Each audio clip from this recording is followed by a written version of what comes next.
Jusqu'à 1h sur Europe 1. Caroline Veil.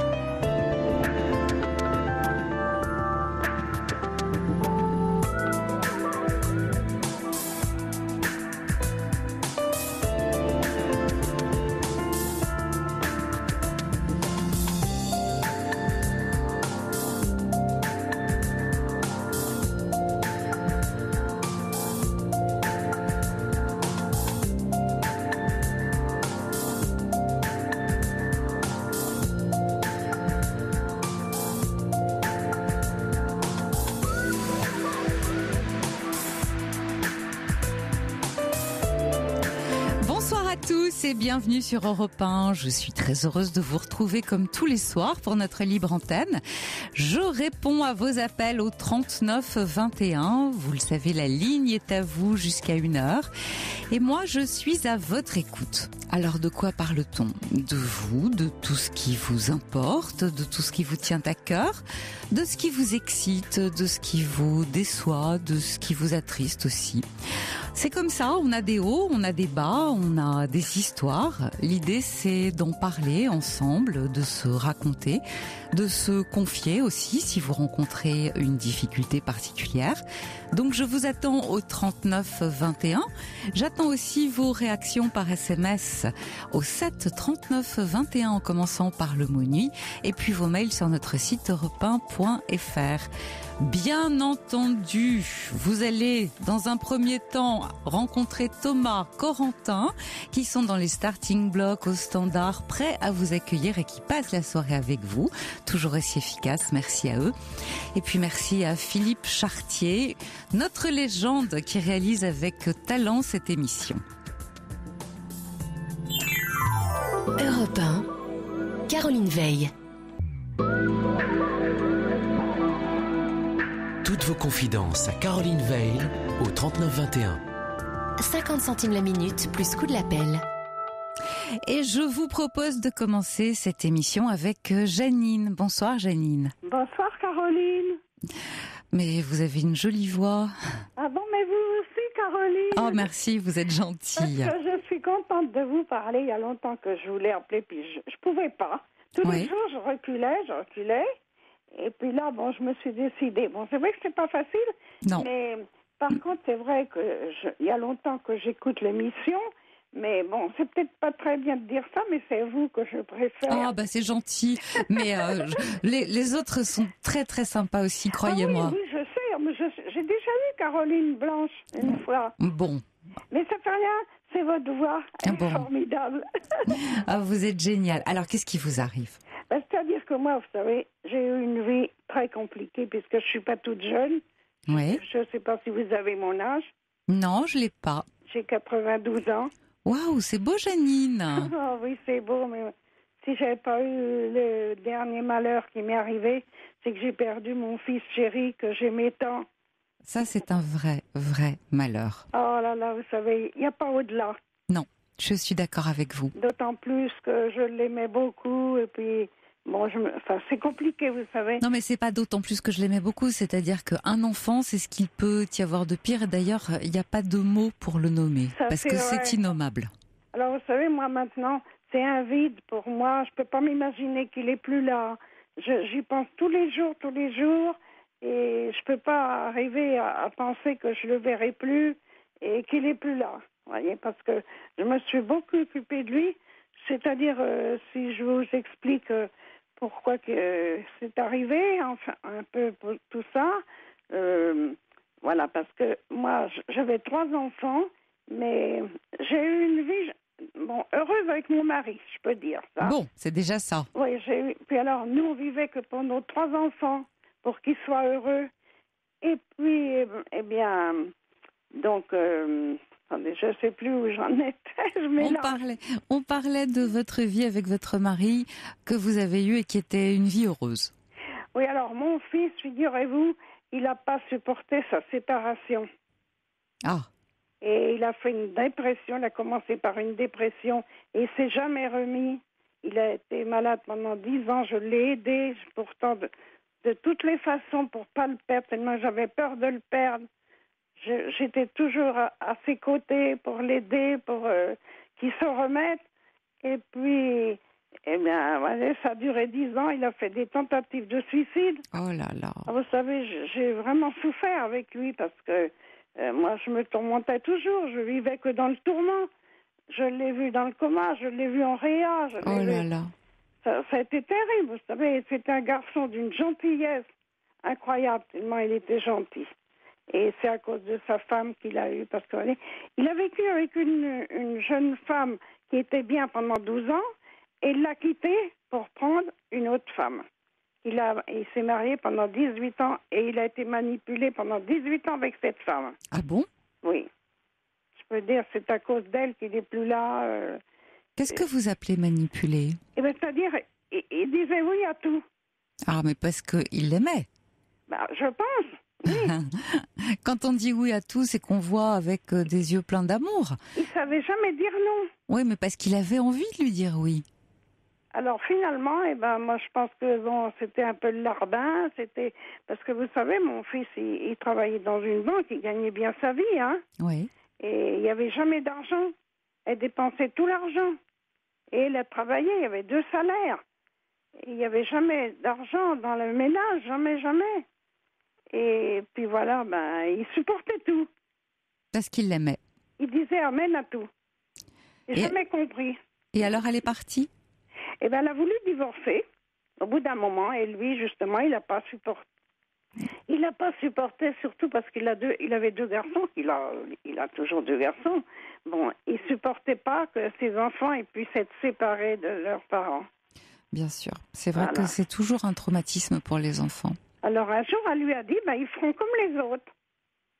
Voilà. Ouais, mais c'est pas vrai parce que si vous interrogez les enfants de parents divorcés, ils vivent tous dans le regret du divorce de leurs parents. Sauf bien sûr quand c'était devenu invivable et qu'il y a des coups et qu'il y a de la violence. Là, les enfants souhaitent le divorce. Mais sinon, les enfants sont réfractaires. Leur rêve, c'est toujours que leurs parents reviennent ensemble. Oui, c'est sûr, parce que ces deux garçons, ils ont pâti, hein. Ils ont pâti de la séparation. L'aîné, surtout, elle a été très marquée. L'aîné. Oui, mais le divorce marque les enfants. On a beau dire, c'est parce que c'est devenu, c'est vrai, tellement courant, c'est banal. Le divorce est un acte banal aujourd'hui. Mais c'est pas banal pour ceux qui le supportent, c'est-à-dire qui trinquent en premier. Et généralement, ce sont les enfants. Et c'est pour ça que lui, mon fils, il pouvait pas accepter que ses enfants ils aient une séparation des parents. Vous voyez, lui, il voulait pas divorcer, mon fils. C'est elle qui a voulu divorcer. On ne sait pas pourquoi, en fait, parce qu'il y avait tout ce qu'il fallait. Et ils avaient tout pour être heureux, hein. Bah oui, mais vous savez, on n'est jamais à l'intérieur d'un couple. Oui, c'est sûr. On ne sait pas ce qui se passe. De l'extérieur, en apparence, comme ça, on peut avoir le sentiment que les gens sont très heureux. Et puis, à l'intérieur, il y a quelquefois beaucoup d'ennuis, beaucoup d'hostilité, une agressivité qui monte. On ne reste pas ensemble, on s'oxyde ensemble. Et c'est vrai qu'il vaut mieux se séparer. Ben, ce qu'il y a, c'est que c'était une malade de l'argent. Et ce que je vous dis, elle dépensait tout l'argent. Il n'y avait jamais d'argent. Et elle l'avait surendetté en plus, et c'était ça le problème, hein. Oui, peut-être que c'est à ça aussi qu'il n'a pas pu faire face. Quelquefois, quand on est dans le chagrin, on est submergé aussi par le matériel. Le matériel, c'est le quotidien, donc on n'a plus la force d'affronter le quotidien. Ouais, moi, je crois qu'il savait plus trop où il en était en dernier, hein. Il savait plus. Alors, je sais pas, il était... Moi, parce que vous savez, je le voyais pas beaucoup depuis qu'il a été marié avec cette femme-là. Je le voyais pas souvent. Il faisait pas ce qu'il voulait, vous voyez. Il se laissait tout faire. Alors, et quand je l'ai revu, il était d'une maigreur. Je le reconnaissais plus, c'était plus le même. Et je crois qu'il devait y avoir longtemps qu'il était en dépression et qu'il n'était pas soigné. C'est souvent le cas parce que on reconnaît pas la dépression. On sait pas qu'on est dépressif. On sait juste qu'on n'a plus de goût à la vie, que plus rien n'est intéressant, qu'on n'a pas de plaisir, on n'a pas envie de faire des projets et le quotidien est harassant. La journée qui vient, on n'a pas envie de la vivre. Ça, ce sont les symptômes de la dépression. Mais on l'identifie pas forcément. Oui, moi je pense qu'il s'en rendait pas compte, hein. Alors finalement, moi, depuis qu'il était divorcé, il avait pris un logement à lui, il était bien installé, il avait tout ce qu'il fallait, puis je l'aidais le plus que je pouvais. Puis il venait souvent chez moi, 3-4 jours, ou alors moi je lui allais pour l'aider un peu à ranger sa maison, vous voyez, j'aimais bien y aller.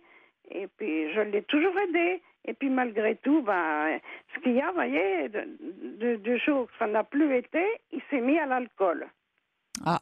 Et c'est ça qui l'a détruit, c'est l'alcool. Et comment ? Vous avez raison, parce que rien ne détruit plus que l'alcool. C'est ça, c'est à cause de ça qu'il est parti, c'est à cause de l'alcool. Ouais. Alors, il avait des hauts et des bas. Des fois, ça allait bien, puis des fois, d'un seul coup, il reprenait la boisson. C'est ce qui est arrivé en dernier. On ne sait pas pourquoi. Un matin, de bonne heure, il est parti. Il a pris sa voiture et il a loupé le virage. Il est rentré dans un arbre et on ne sait pas où il allait. On n'a jamais su pourquoi il était parti ce matin-là. Alors qu'il y avait quelques jours, il était chez moi. Vous savez, j'étais loin de penser que je le voyais pour la dernière fois. C'était très dur. On peut jamais savoir que c'est la dernière fois. Et heureusement d'ailleurs. Oui, parce que moi, je me reproche maintenant. Je me dis... Et vous auriez fait quoi ? Je me dis, j'aurais dû revenir avec lui parce que je devais venir chez lui. Je me dis, j'aurais dû venir avec lui ou ses enfants parce qu'il voyait ses enfants. Ils étaient souvent avec lui, ses enfants. Et je me dis, ces enfants, ce soir-là, ils sont partis. Il est resté seul. Oui, mais vous savez, ça serait arrivé un autre jour. C'est ce qu'on me dit, voilà. Ça serait arrivé un autre jour parce que il avait une maladie alcoolique. La maladie alcoolique, il faut savoir, rend encore plus dépressif. Ça déprime l'alcool. Ah oui, c'est sûr. Donc, on en prend le soir pour échapper à ce sentiment de tristesse inouïe. Oui. Ça passe un moment parce que avec l'alcool, on arrête de penser, on n'est plus en état de penser tout simplement. Mais le lendemain matin, quand on se réveille, on est encore plus triste parce que l'alcool, produit une réaction pharmacologique qui fait que on n'a plus la capacité de pouvoir être content. Et pourtant, il avait quand même fait une cure. Et en dernier, justement, on s'y attendait vraiment pas parce qu'il allait pas trop mal. Il avait fait plein de projets. Alors, on a été vraiment surpris. On s'attendait pas, vous voyez. Parce que moi, j'avais toujours peur de le perdre. Je vivais pas. Je l'appelais 2 fois par jour. C'est comme si vous aviez senti déjà. Vous savez, Janine, c'est très dur à entendre. Mais quelquefois, les personnes qui passent à l'acte ou qui ont comme ça un accident qui est plus ou moins un acte de suicide déguisé, c'est qu'ils en ont fini avec la vie. Il y a des personnes qui sont trop fragiles pour supporter la vie. Et je sais que c'est difficile à entendre. Non, mais je crois pas que là, qu'il l'a fait exprès. Je pense pas. C'est vraiment un accident. Parce que j'en suis moins sûre que vous. Ah bon? Ouais, j'en suis moins sûre que vous parce que les accidents, bon, bien sûr, c'est toujours bête un accident et ça, on dit toujours que c'est arrivé comme ça et que les circonstances étaient réunies. Mais de ce que vous décrivez, il a quand même tout fait pour provoquer l'accident, inconsciemment. Oui. C'est-à-dire, pourtant, et c'est vrai, il avait une voiture, il avait changé sa voiture et cette voiture-là, elle était quand même un peu dangereuse parce qu'il conduisait bien, sinon en temps normal. Oui. Alors là, je ne sais pas s'il était... Oui, il était alcoolisé d'après les gendarmes. Ben voilà. Oui. Et il a pris... Parce que donc il n'aurait pas dû la conduire. Ben non. Il n'aurait pas fallu... Il l'a fait certainement sans penser, oui, mais voilà. C'est sans penser non plus qu'il avait envie que ça se termine. Mais en réalité, moi je vous dis, ce sont les personnes qui n'ont plus le courage de vivre. La vie est devenue pour eux un tel fardeau, ils cherchent à s'en délivrer. Vrai. Ils ont plus les moyens de l'affronter. Alors ils arrivent au bout. Voilà, il avait terminé sa vie. Je sais que c'est très très difficile à admettre, à entendre. Oh oui, c'est difficile à admettre. Oui. Pour une mère, pour une maman, c'est ce qu'il y a de pire. C'est très dur, oui. Mais voilà, ça a été son destin. Moi, je pense à vous surtout, et j'imagine que ça doit être tellement douloureux tous les jours. C'est très douloureux parce que ça fait 3 ans et vous voyez, j'ai toujours du mal, j'ai toujours autant de mal. Je le vois tous les jours. C'est pour ça, vous savez, j'ai déménagé d'où j'étais parce que je pouvais plus. Je le voyais toujours arriver, je voyais toujours sa voiture et je me suis mise dans un foyer logement. Ouais. Au moins, vous n'êtes pas seule. Ben, je suis pas seule. Ouais. Eh ben, heureusement. Et je me suis débrouillée toute seule, parce que j'ai 2 autres enfants. Bon. J'ai mon autre fils, il est loin, il est dans le Var. mais qui était gentil, aussi gentil que son frère. Bon, c'est déjà ça. Parce qu'il est marqué aussi. Ma fille, n'en parlons pas. Ah bon? Elle s'est jamais tellement occupée de moi. C'est curieux ça pour une fille, Ouais. avec une maman comme vous. Bah oui, j'ai beaucoup souffert de ça parce que ma fille, elle n'a jamais été proche de moi. Et je pense qu'elle était un peu jalouse de ses frères. Ah. Parce que moi, mon fils, c'est vraiment parce qu'il a été malade que je me suis occupée de lui comme ça. Parce que sinon, il n'y avait pas de différence. Moi, je disais, mais pareil, tous les trois. Hein. Bien sûr. Et elle s'est jamais autant occupée de moi que depuis qu'il n'est plus là. Ah, peut-être qu'elle trouve enfin sa place. Vous voyez, c'est bizarre, hein? Moi, je pense qu'elle trouve sa place. Ben oui, je pense. Alors, je veux quand même vous lire les petits SMS que je reçois pour vous. Oui, d'accord, Caroline. Janine, parce que vraiment, vous les méritez bien. Alors d'abord, de la part de Fan, qui dit « Gros bisous pour cette dame courageuse, avec toute ma Je tendresse la remercie beaucoup, c'est gentil. ». Et puis un autre qui dit « Cette dame a une voix de jeune fille Ah, mais c'est ce que tout le monde me dit. ». Eh ben voilà, vous voyez. Ça me l'a toujours dit que j'avais une voix Et vous très avez... jeune. Bah oui, mais vous avez aussi un joli rire. Ah, d'accord. Je vous entends. Écoutez, vous êtes capable de rire. Moi, je crois que... Bon, Mais il n'y a c'est pas longtemps, parce que vous savez, quand j'ai perdu mon fils, j'avais plus goût à rien. Je dormais plus, je mangeais plus, je faisais que pleurer. J'imagine. Pendant 1 an, j'ai pleuré tous les jours. Et puis après, je commençais à pas être bien. J'ai dit, il faut que j'arrête. Moi, je me suis dit, il faut que je vive pour mes 2 autres enfants. Je voulais être là pour mes 2 autres enfants. Mais quand vous même. avez des petits-enfants, Janine? Oui, j'ai 4 petits-enfants et 4 arrières. Ah c'est beau ça. Et alors, est-ce qu'ils sont gentils avec vous? Ah oui. Ils sont tous gentils avec moi. Et les 2 garçons de mon fils, là, de temps en temps, ils viennent me voir. Pas souvent, parce que, c'est loin, ils sont dans l'Oise. Mais moi, je suis dans le 93, Caroline. Oui. Et eux, ils sont dans l'Oise. Mais il n'y a pas longtemps, ils sont encore venus dormir avec moi. Et un soir, ils sont venus dormir. C'est sympa. Oui, ils sont très gentils. Puis alors, c'est 2 beaux garçons.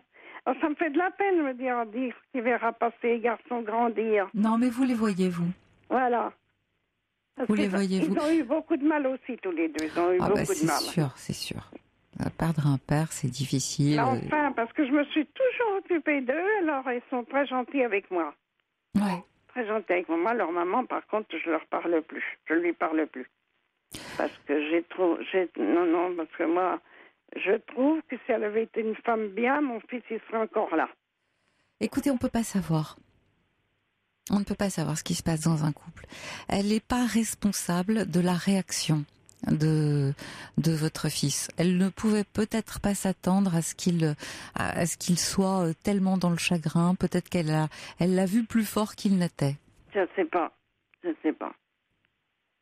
On ne saura jamais. De toute façon, je comprends que vous ne lui parliez pas. Je comprends que ce soit très douloureux pour vous. Ce qui est important, c'est que vous fassiez vous comme vous le sentez. Vous avez trop souffert pour, après tout, tenir compte de ce qu'il faudrait, ce qu'il ne faudrait pas, du qu'en dira-t-on. Vous faites comme vous sentez. C'est vous avec vous et vous avec votre chagrin. Alors moi, ce que j'ai fait, j'ai mis sa photo. J'ai une belle photo de lui. J'ai mis sa photo. Je mets des fleurs. Et puis j'avais écrit un petit journal. Tous les jours, j'écrivais une page. Quand j'avais trop de peine, j'écrivais une page, je lui parlais. Tous les jours, j'écrivais une page. Écoutez, il sera toujours avec vous. Oui. C'est comme ça, il sera toujours avec vous. Toujours, c'est vrai, oui. Mais Janine, tournez-vous vers vos petits-enfants, parce que eux sont porteurs d'avenir, et c'est ce que votre fils vous aurait dit. Prends soin d'eux, occupe-toi d'eux, et débrouille-toi pour en faire des hommes, des vrais. Voilà, oui. Qui puissent affronter la vie et qui soient heureux. Alors moi, je compte sur vous. Parce que moi aussi, pendant un moment, mon fils, dans le Var, il aurait voulu que je vienne vers lui, parce que je serais plus entourée qu'ici. Et alors? J'ai hésité, parce que ça m'embêtait aussi de laisser ma fille. Ouais. Et puis ça m'embêtait aussi, parce que j'ai la tombe de mon fils ici, pas loin de moi. Alors je me disais, si je m'en vais là-bas, je verrai plus ma fille, je pourrai plus aller c'est pas que je suis tout le temps sur la tombe, parce que ça me fait mal de le voir là-bas. J'arrive pas à comprendre qu'il est là, vous voyez. J'y vais que quand j'ai besoin. Ouais, mais sinon, c'est parce que vous auriez eu l'impression de l'abandonner? Un peu, oui. Écoutez, vous pouvez peut-être aller passer un petit peu de temps chez votre fils. J'y vais j'y vais, Caroline. J'y suis allée au mois d'avril, puis je vais sûrement y aller au mois de septembre. Ah bah c'est bien, Parce c'est que bien. j'ai une belle fille très gentille là-bas. Ouais. Écoutez, passez le plus de temps possible que vous puissiez, parce que vous êtes entouré. Là-bas, on s'occupe de vous. Vous allez être choyé et vous en avez terriblement besoin. Oui, parce que vous savez ce qu'il y a aussi, Caroline, c'est que nous étions une grande famille, nous étions 8. Ma maman, elle est restée veuve avec 8 enfants Ouais. à cause de la guerre. J'avais 6 ans quand mon père est décédé. C'est pas rien, ça. Et je suis plus toute seule. Tout le monde est parti. J'ai plus de sœurs, j'ai plus personne. Mon Dieu. Alors ça, c'est dur aussi.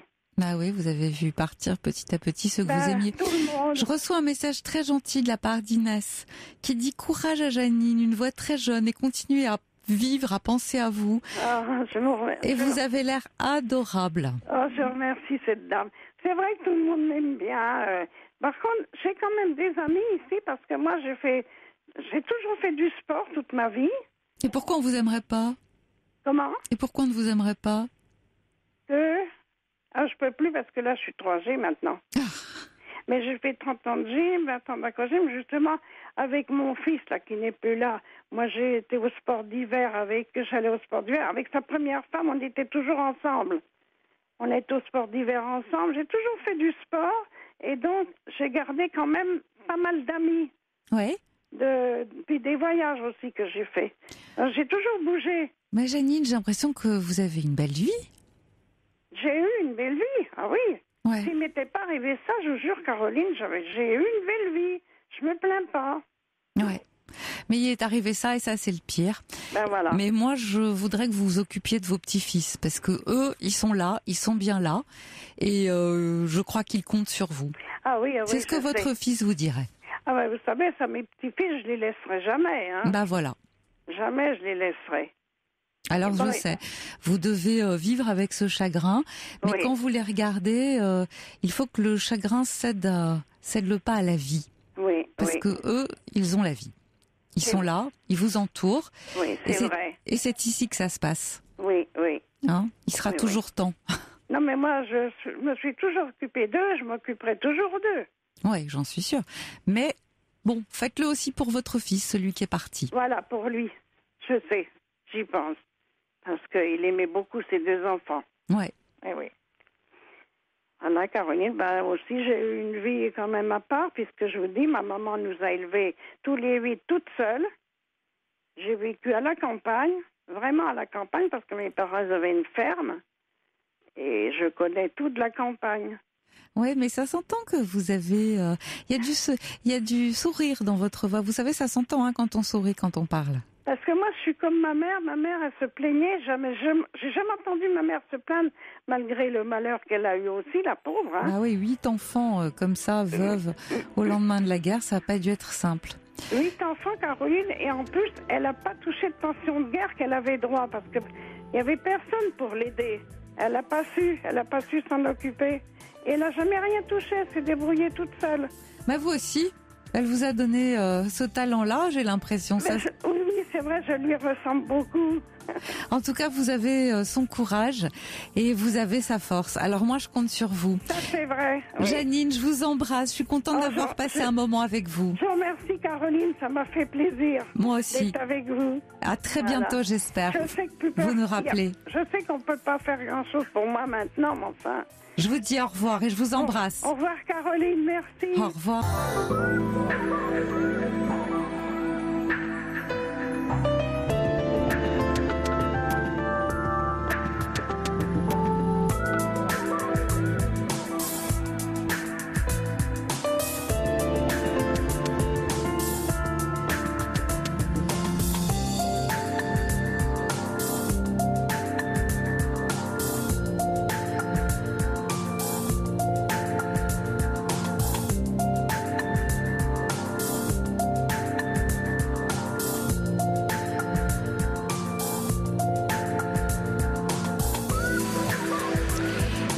Reparti puis on continue à débattre sur cette libre antenne, le 39-21 toujours.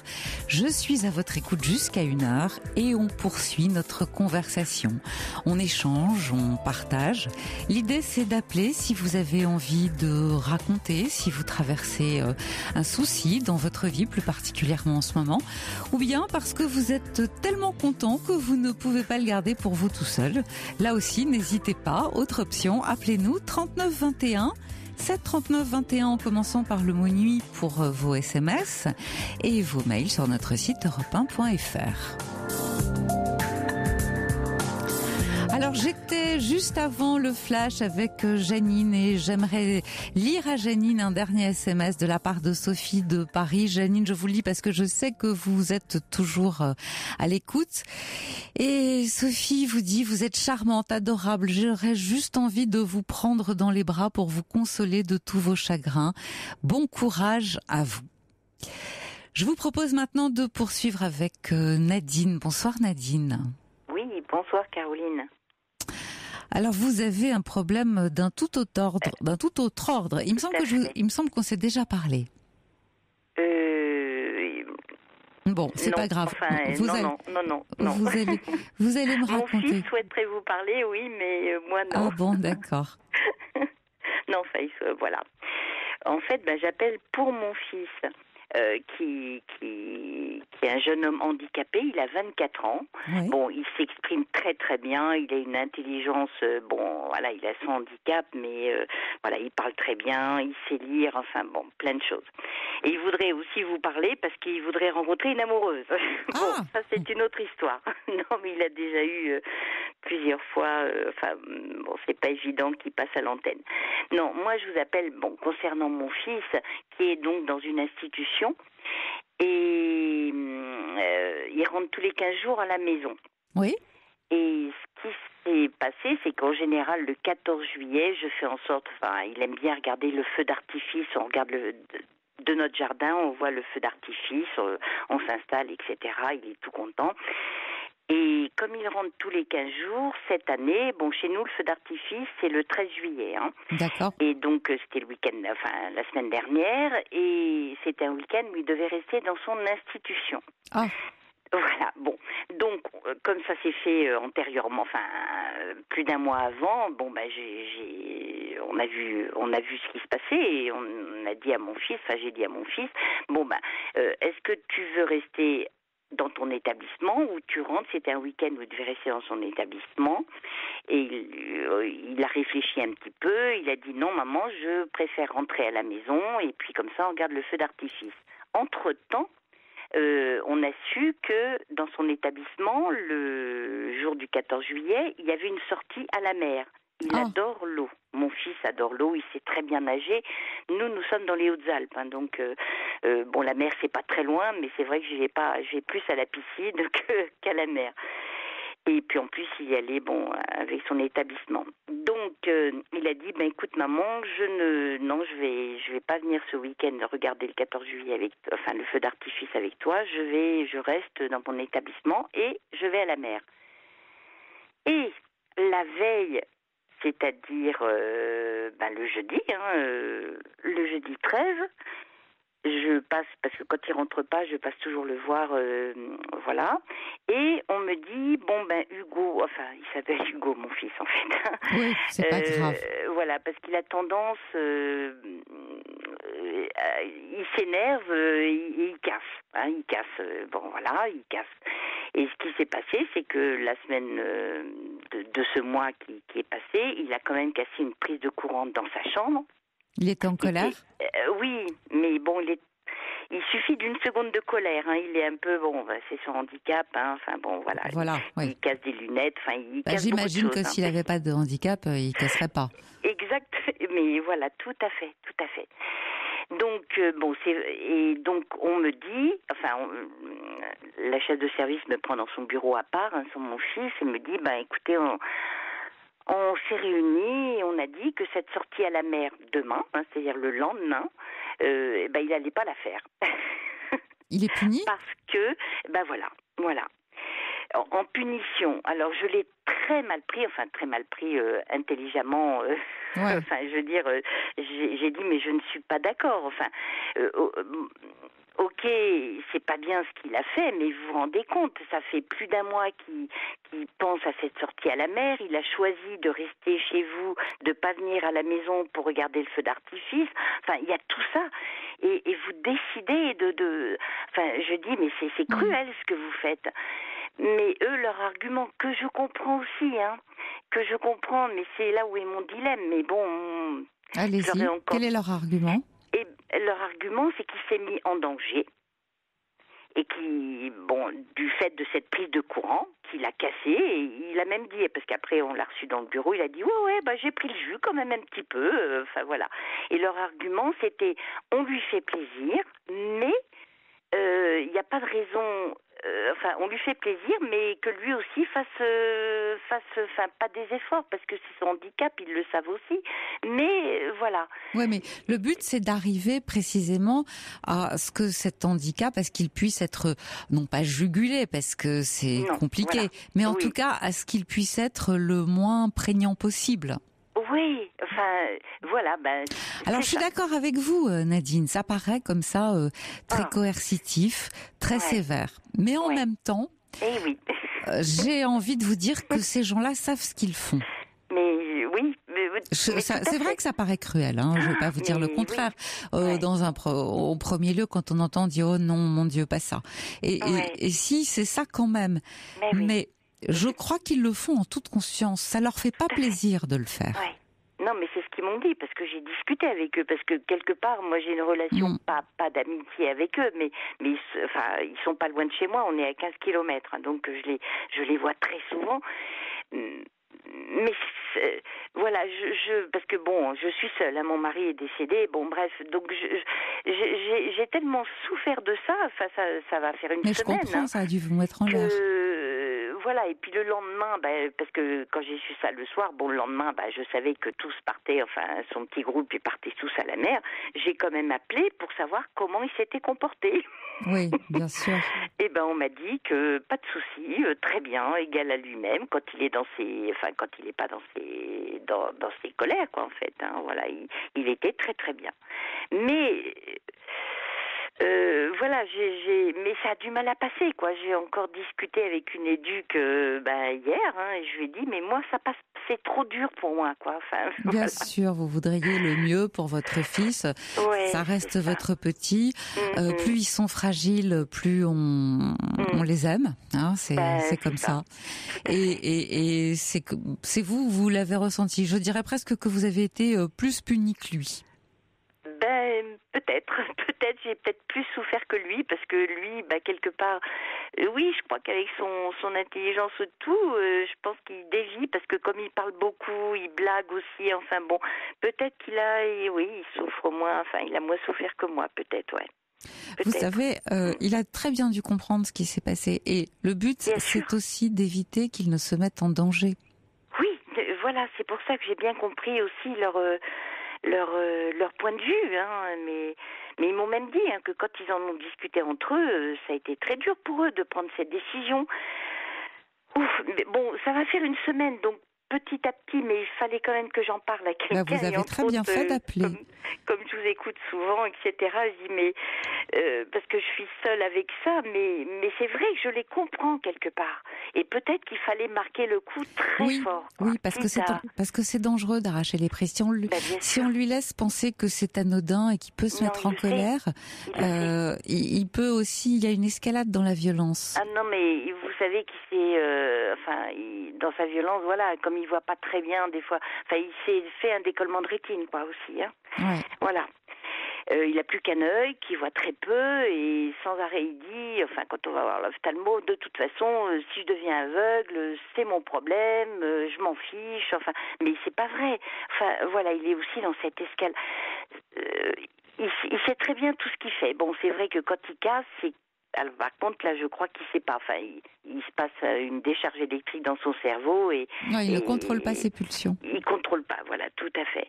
Mais donc c'est pour essayer de lui apprendre à contrôler, d'avoir. Mais je me dis, est-ce que c'est... Non, mais ce sont des méthodes d'apprentissage qui sont, c'est vrai, très coercitives. Tout ce que je peux vous dire, c'est que ça marche. Ben je le souhaite, hein. Enfin, c'est ce que j'ai dit quand j'en ai parlé. Je dis, écoutez, j'espère que ça va marcher ce que vous faites, parce que j'étais pas contre eux. Hein. J'ai dit, mais c'est trop dur ce que vous lui faites quand même, c'est trop dur. Mais j'ai dit, je souhaite que ça marche. Ouais. Je souhaite. Et si souvent ça marche et ça leur permet de faire des progrès parce qu'il y a des prises de conscience. Et la seule façon, je suis pas forcément, je veux dire, il y a plusieurs écoles, hein. Voilà, donc chacun défend son école. En tout cas, je sais que ça c'est fondé sur la coercition. Ça marche parce que effectivement il y a une prise de conscience. Et pour qu'il y ait cette prise de conscience, c'est vrai qu'il faut toucher à quelque chose qu'ils affectionnent particulièrement. Ben oui, c'est ça, c'est ce qu'ils m'ont exprimé en fait. Hein. Parce que s'il n'y attache pas d'importance, ça va pas le marquer. Donc si ça le marque pas, il va recommencer. Oui. Non, mais c'est la déduction de ce qui a été fait quand on a discuté, parce que il adore lire, il adore les programmes télé, les journaux, et c'est vrai que des fois quand il faisait des choses pas très bien, on le punissait en disant t'auras pas ton journal, t'auras pas tes programmes télé, etc. Et quand j'ai parlé de ça, on m'a répondu, mais bon, pour moi ça a été dur quand même, hein, parce que j'ai souffert de ce truc, mais je me suis dit, mais c'est vrai en fait, parce que il a été déjà puni pendant 1 mois, il a plus de journaux, il a plus de programmes télé, mais c'était pas aussi fort que, c'est vrai que c'était pas aussi fort que ce. Bien sûr. Qu'il affectionne particulièrement, qu'il attendait comme un fou. En même temps, du coup, c'est pour marquer sa mémoire, c'est pour qu'il associe, la prochaine fois qu'il regarde une prise, il faut qu'il l'associe à ce qui s'est passé. Donc la seule façon de le marquer, c'est de prendre en considération quelque chose auquel il tient vraiment. Quelque chose qui est cruel en fait. Ouais. Et, pour moi, j'ai eu ce mot de cruauté. Mais je comprends. Je dis pas que j'adhère, hein. Je dis pas que j'adhère, par exemple, à ce. Mais je peux pas faire autrement que de constater que ça marche bien. Voilà. Je le souhaite. Ça marche bien. Et vous savez, malgré tout, il faut tout de même dire que le personnel qui travaille dans ces institutions sont très au fait. Ils sont très attachés à leurs patients. Il faut pas les blâmer. Je crois qu'ils savent ce qu'ils font. Et moi, je reconnais qu'ils font souvent un travail admirable. Ah, mais là, je suis tout à fait d'accord. Mais moi, je les estime, hein, les éduques, toute cette institution, je les estime, hein, je leur dis, hein, de toute façon, si ça, on a des petits heurts, des fois des trucs minimes, et j'en parle, mais c'est vrai qu'ils ont, pour mon fils, ça a été super, parce qu'avant, il était dans un IME, comme il est devenu adulte, et je trouve que là où il est, vraiment, ils ont fait un super boulot sur mon fils, quoi, voilà. Ça, c'est sûr. Si vous le reconnaissez vous-même, j'imagine que ça doit être aussi une forme de soulagement. Ah, ben, c'est certain aussi, c'est certain. Mais bon, ça a été très dur, quoi. Et puis, mais il ne casse pas, les prises de courant, mais il casse tout, hein. Il a quand même un tempérament un petit peu.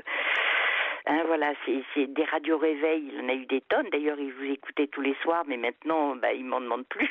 Ah oui, parce qu'il les a tous cassés. Il les casse, et il y a aussi encore une autre chose, mais donc c'est pour ça que je n'en achète plus non plus, c'est que j'ai remarqué que les fils de prise de courant, ils sont à vif, quoi. Donc est-ce que c'est avec ses dents, est-ce que c'est avec... ça, c'est une petite prédilection particulière, c'est pour veiller sur lui. C'est un peu, voilà, mais il y avait cette histoire du 14 juillet que j'ai très mal vécu, en fait. C'est pour ça que je tenais à en parler et puis avoir votre avis aussi, parce que je trouve que votre avis, vous êtes de très bonnes... c'est gentil, c'est gentil. Mais vous savez, l'équipe soignante, à mon avis, elle sait ce qu'elle fait. Même, et encore une fois, ils le font pas de gaieté de cœur. Non, mais c'est ce qu'ils m'ont dit aussi, hein, parce que il est charmant. Mon fils est charmant, quoi. Il est charmant et charmeur. Ouais, j'imagine. Mais bon, ça a été très dur. Ce moment a été très dur. Et d'ailleurs, je suis contente parce que il rentre ce week-end, donc vous allez pouvoir en profiter et, oui, et ça va être feu d'artifice tous les jours. Bon, voilà. Merci Nadine et bravo pour votre courage parce que c'est pas facile de se bagarrer tous les jours. Oui, mais bon, il y a l'amour, mais c'est vrai que c'est pas facile quand même, surtout quand on est seul. Ouais, je vous donne juste un petit message de la part d'Asia parce que je le trouve adorable et que c'est un message tellement bienveillant. Alors Asia vous dit ceci, vous êtes touchée, je vous comprends, vous avez juste une réaction de maman, ce qui est normal. L'équipe médicale est bienveillante avec votre garçon, même si cette décision paraît injuste. Bon courage. Voilà, c'est gentil. Ouais, vraiment gentil. Et... Elle a des mots justes. Asia a des mots justes. D'accord. Bon, écoutez, ça. De toute façon, j'en étais arrivée aussi à ce qu'on est en train de se dire, mais enfin, sur le coup, j'ai été quand même un peu cassée. Non, mais c'est douloureux, ça fait un chagrin fou. Vous souffrez pour votre garçon, vous vous dites, c'est pas juste, il l'attendait tellement, etc. Mais je vous dis, malgré tout, ils sont obligés. Ils sont obligés. Oui. Non, mais ça, voilà. Eh le fait de vous avoir parlé, en fait, parce que petit à petit, ça faisait faire une semaine que ça fait le chemin dans ma tête, mais je voulais, depuis le départ, je voulais vous en parler. Vous avez bien fait.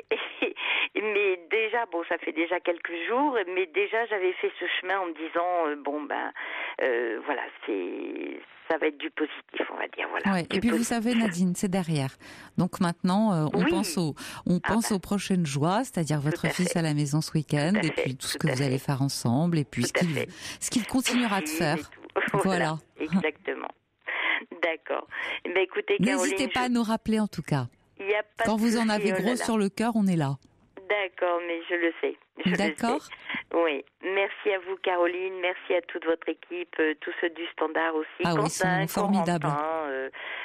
Thomas. Mon fils a souvent au téléphone. Thomas, je l'ai eu ce soir, mais souvent Hugo. Enfin, mon fils, parce qu'il voudrait parler, mais ça, c'est une autre histoire. Hein. Écoutez, sait-on jamais. Sait-on jamais. Bon, qui voudrait trouver une amoureuse, quoi. Mais ça, c'est... Écoutez, voilà. On fera passer le message. Oui. Au revoir, Nadine. Allez, merci beaucoup à tous. Bonne soirée, Caroline. Merci, au revoir. Toutes vos confidences à Caroline Veil au 39 21. 50 centimes la minute, plus coût de l'appel.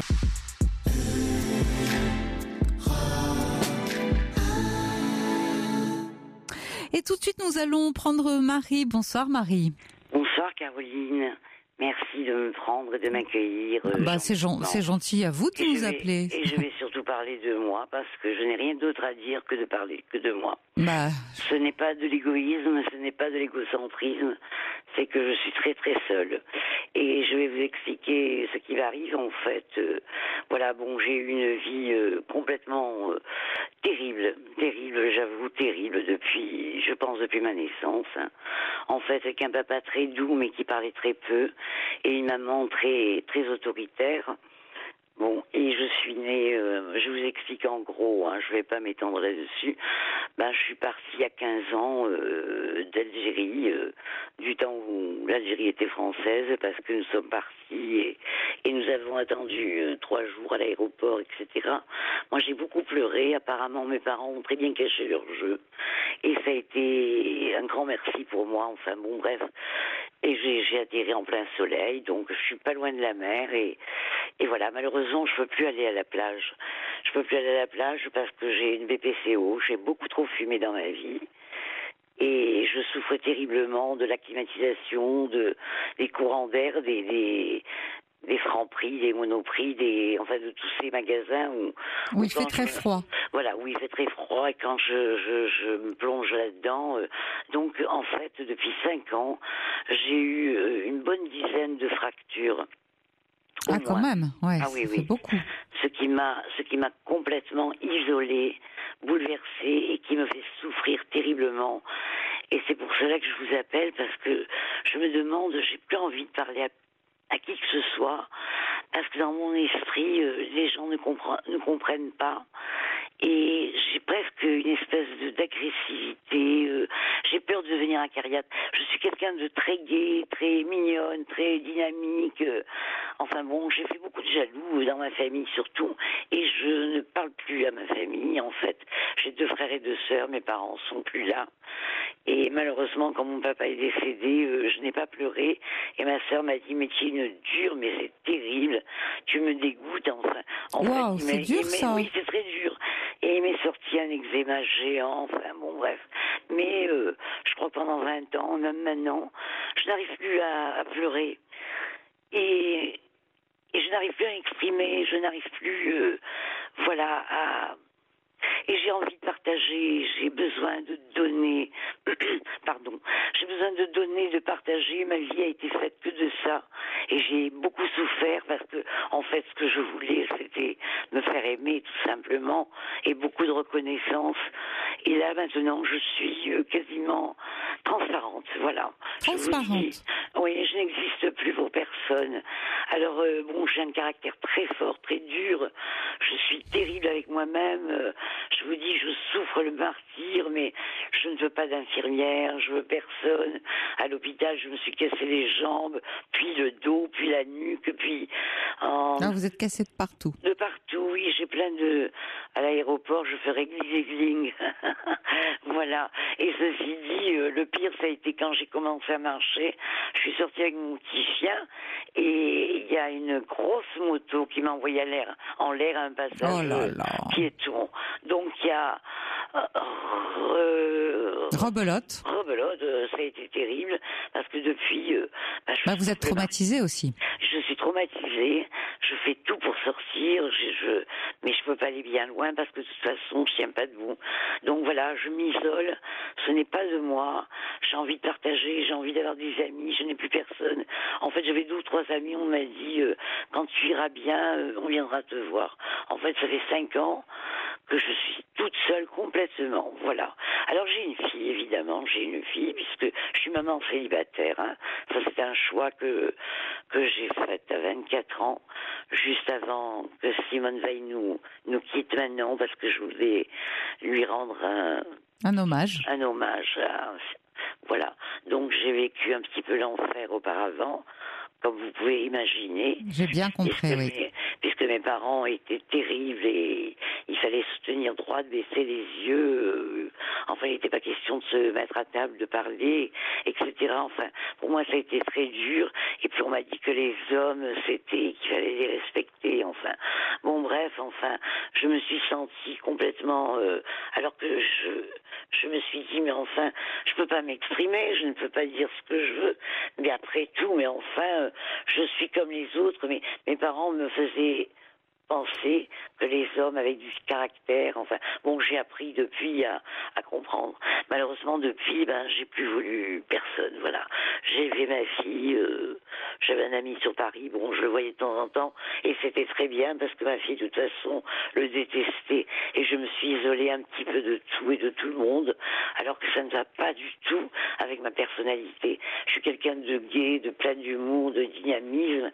Et là, je vois que je n'arrive plus à lutter pour montrer que j'ai encore cette force, cette envie de vivre, d'abord parce que j'ai ma fille, mes petits-enfants, qui sont assez indifférents d'ailleurs, hein, je vous avoue. Ah bon ? Oui, beaucoup. Ils sont grands pourtant. Ils me disent toujours, je les appelle, ils me disent « On t'aime, tu sais, mamie », mais bon, ils font rien, ils viennent pas. Je veux dire, je suis très isolée. Et en fait, j'habitais pas là, mais il y a 5 ans. Enfin, c'est pour vous dire, il y a 5 ans, mon propriétaire m'a dit qu'il vendait l'appartement. J'aurais pu rester parce que ça faisait 35 ans que j'aurais pu traîner, c'était pas normal en fait tout ça. Mais bon, comme j'adore visiter les appartements, ça m'a plu avant que je sois vraiment dans un sale état. Donc j'ai visité les appartements et puis j'ai trouvé cet appartement qui est dans un centre magnifique avec le marché, enfin tout ce qu'on peut imaginer, des parcs, des allées. Je n'entends pas un bruit. C'est bien ça doit vous. C'est agréable quand vous vous réveillez le matin au moins. Complètement. Vous savez ce que je pense Et le réveiller, oui. Vous savez ce que je pense, Marie ? Oui. Je crois que vous êtes en dépression. J'ai peur que si. Alors j'ai été voir il y a très peu de temps parce que j'ai fait une thérapie qui m'a beaucoup appris et je me suis dit bon, c'est acquis. Mais là, ces derniers temps, je me suis dit bon, j'avance dans l'âge. Non, vous avez vécu. Non, vous avez vécu beaucoup de choses. Vous avez vécu beaucoup de choses difficiles. Par exemple, René dit l'aéroport, les 3 jours d'attente, ça a déjà dû être un vrai traumatisme pour vous. Depuis, voilà. J'ai pleuré dans l'avion. Je me suis dit, je quitte. Pourquoi? Et c'est vrai que j'ai vécu sous les bombes, ce qui n'était pas marrant. En plus, j'étais petite. Il fallait marcher avec les soldats pour aller à l'école. Souvent, on s'arrêtait dans des caves, les gens priaient, etc. Enfin, des trucs terribles. Mais j'étais un peu insouciante quand même à 14 ans, encore. À 14 ans, oui, mais je dirais que vous en avez tellement et tellement avalé. À un moment donné, je crois que les accidents multiples que vous avez eus font ressortir tout ça. Pour moi, vous êtes, vous avez le langage de la dépression. Ah oui. Ouais. Je crois que vous devriez. Il me faut peu de choses pour. Ouais, mais quand même. Non, mais quelquefois, on n'arrive pas à l'identifier parce que justement, on est capable d'avoir des moments de joie, mais cette perte d'envie, cette perte de goût, cette indifférence. Je ne veux pas bouger, je ne peux plus bouger. Et je n'ai vraiment personne de temps en temps. Mais quand vous dites je ne peux plus bouger, je crois que si vous vous faisiez traiter, vous pourriez bouger à nouveau. Je vais chez le kiné. Non, mais traité par un médecin. Mais j'ai fait 10 ans une thérapie parce que ça n'allait pas du tout. Traité par un médecin avec des médicaments. Mais je prends ce genre de truc. Et alors ? Et alors, je crois que je me bouge beaucoup. J'arrose mes fleurs le matin. Je prends mon petit café sur la terrasse. J'ai une terrasse plus grande que ma maison. Je veux dire, bon, elle est plein sud. Il fait une chaleur depuis 2 mois qui m'ont complètement anéanti. Alors, comme j'ai une BPCO et que j'ai les côtes cassées, je veux dire, j'ai du mal à respirer. Les médecins me disent on ne peut pas tout faire. Enfin, bon, je crois qu'ils sont pas très conscients. Les médecins et les kinés, ils sont pas très conscients que je suis complètement cassée, que je ne peux plus avancer comme avant, et ça me rend, ça me diminue, et je souffre terriblement. Et puis vraiment, j'ai personne à qui parler, j'ai tellement de choses à dire, à partager, je m'intéresse à tout. Depuis l'âge de 20 ans, je me suis lancée dans le bouddhisme, dans Léo Salamé, Frédéric Lenoir, tout ça. Enfin, je suis passionnée par tout ça et je trouve mon bonheur là-dedans. Mais je veux dire, bon, ma fille me dit bouge-toi, arrête, tu te plains tout le temps. Mais elle comprend pas que je ne peux pas bouger. En plus, elle me dit vite, j'arrive dans 2 minutes, mais je peux pas aller vite. Alors bon, toutes ces petites choses font que j'ai du mal à suivre et je me dis je suis plus bonne à rien, quoi. Voilà. Ah non, ça c'est le langage de la dépression. Alors vous me dites que vous prenez ce genre de médicaments. Moi je pense que vous devriez faire réadapter votre traitement. Il est pas au point parce que ça marche pas. Voilà. Alors j'ai voulu voir un thérapeute il y a très peu de temps et il m'a dit vous vous plaignez parce qu'il fait très chaud chez vous et puis vous avez le silence. Mais de quoi vous vous plaignez? Et puis vous parlez merveilleusement bien. Enfin, je comprends pas. Pour moi, j'ai compris qu'il fallait que je m'en aille. Parce que vous n'étiez pas en tout cas chez la bonne personne. Non, ça ne veut pas dire qu'il n'y en ait pas d'autres. Oui, non, je sais. Mais je vous dis, pendant 10 ans, je croyais que j'avais acquis. Bon, j'ai quand même vécu avec. Oui, mais il y a des moments où vous avez dû être beaucoup mieux, et puis aujourd'hui vous êtes moins bien. Et quelquefois, l'intelligence, c'est d'accepter qu'on est moins bien et de faire ce qu'il faut pour se soigner. Ce que je fais, je me laisse aller et je me dis tu réponds pas au téléphone, tu fais ce que tu veux. Et c'est vrai que je fais ce que je veux. Je me masse, je prends des douches, je fais les ongles. Enfin, je suis très très correcte, très mignonne et tout ça. Même on se demande pourquoi je suis pas bien. De toute façon, mes frères, mes sœurs m'ont dit tu es très forte, toi. Tu as élevé ton enfant toute seule, tu n'as besoin de personne. Voilà. Et donc, je suis complètement. Je veux dire, mes courses, je les fais, mais je tiens pas debout. Enfin bon, je sais qu'on peut les faire. Mais moi, ça m'aide un peu bien sûr, à sortir, voilà. Même si je me fais livrer, mais je veux. Et je suis isolée. Alors, j'habite une région, qui pour moi est magnifique, quoi. Je veux dire, oui. Je suis à 5 minutes de la mer, 5 minutes des grands parcs, et Alors c'est vrai, quand je vais dans la rue, je rencontre des gens. Bah justement, c'est le petit conseil que vous donne René par SMS, parce que René intervient toujours avec sagesse et justesse. Ça fait 17 ans que je vous entends. C'est pas d'hier, hein. Ouais. Et René dit, demain matin, allez dans un café et parlez avec les gens et restez un petit quart d'heure. Et moi, j'ai envie de vous dire la même chose. Pas longtemps, vous dites que vous pouvez pas bouger. Mais bon, vous avez un chien, le toutou. Un petit chien, voilà. Il y a un petit chihuahua, il est tout mignon. Bon, bah, j'imagine que le toutou, il sort faire un tour, hein, tous les matins. Bah oui, sinon je le mets sur la terrasse quand j'en peux plus. Voilà. Ouais, voilà. Mais sinon, le chien, si on le sort pas, il explose. Oui, donc. Il explose avec moi. Voilà. Donc. Demain matin, vous accompagnez Epsilon. Et puis, comme il fait beau, vous vous mettez à une terrasse de café, pas chez vous, et vous regardez ce qui se passe dans la rue. Et ça, c'est un premier moyen de reprendre contact avec la vie. Caroline, je ne fais que ça. Eh ben, j'aime. Ouais. Je fais que ça. Mais au bout d'un quart d'heure, je tiens pas en place. Tout qui se bloque, il faut que je marche. Et quand je marche, je veux pas m'éloigner, j'ai qu'une envie. C'est de rentrer, m'allonger, prendre un cachet pour essayer de me sentir un peu mieux. Et en fait, je vois que je m'abandonne un petit peu à... Bah oui, vous laissez aller, comme vous dites. Voilà. Hein, je l'ai entendu. Alors, je cherche des amis. Alors, vraiment, les rencontres sont sympas parce qu'elles sont éphémères. Les gens ne savent rien de moi. Alors, ils me disent, vous êtes mignonne, vous êtes chic, vous êtes... Mais s'ils savaient comme je me tiens difficilement droit, c'est comme je fais tout ce que je peux. Mais j'aime bien ces rencontres éphémères parce qu'on n'a pas à raconter quoi que ce soit. Voilà, on est anonyme. Voilà. Parce que ça fait du bien aussi quelquefois. Oui, parce que la famille, ça a été terrible, vraiment. Ma sœur me disait, tu es vilaine, moi j'ai les yeux bleus, toi non. Enfin, bon, ça a été terrible. J'ai vécu l'enfer avec ma famille aussi. Là, vous les voyez plus, c'est déjà ça. Non, j'ai décidé de ne plus les voir parce que c'est pas possible d'entendre dire, enfin bon, tu t'es cassé un bras, c'est pas grave, j'ai mal au pouce, moi aussi, enfin, bon bref, je me suis envoyé, bon, j'ai arrêté de répondre au téléphone. Je sais quand elles appellent, je reconnais leur numéro, j'ai pas envie. Elles partent en vacances un mois dans le midi, là près de la maison, toutes les deux. Et la veille, ma sœur qui habite Paris me dit... me dit, je pars demain, il faudrait que je te voie. Ah oui, non, déjà, ça donne pas envie. Voilà, je trouve ça terrible. J'ai hurlé l'autre fois, j'ai dit, il faut plus venir, mais tu me prends pour qui? Je suis pas, excusez-moi, je suis pas une conne, voilà, je leur ai dit. Écoutez, pour moi, vous devriez retourner voir un médecin de façon à faire adapter votre traitement. D'accord ? Je vais retourner, voir un médecin. Et je voudrais savoir s'il y a des gens qui habitent le Midi. Voilà, ça c'est une bonne idée. Ça c'est une bonne idée. Ne serait-ce déjà que... Plein de choses à dire, plein de choses à partager. Je vous dis, je fais un dessert, j'en fais pour deux. Après je me dis, bon, qu'est-ce que je suis conne, il n'y a personne dans cette maison, je connais personne. Mais je partage tout, je peux pas m'en empêcher. C'est comme ça. Bon, c'est certainement pour me faire aimer, parce que maintenant j'ai appris, je suis devenue très dure avec moi-même. Mais j'ai trop, envie quand même. trop. Oui, je sais, j'ai été,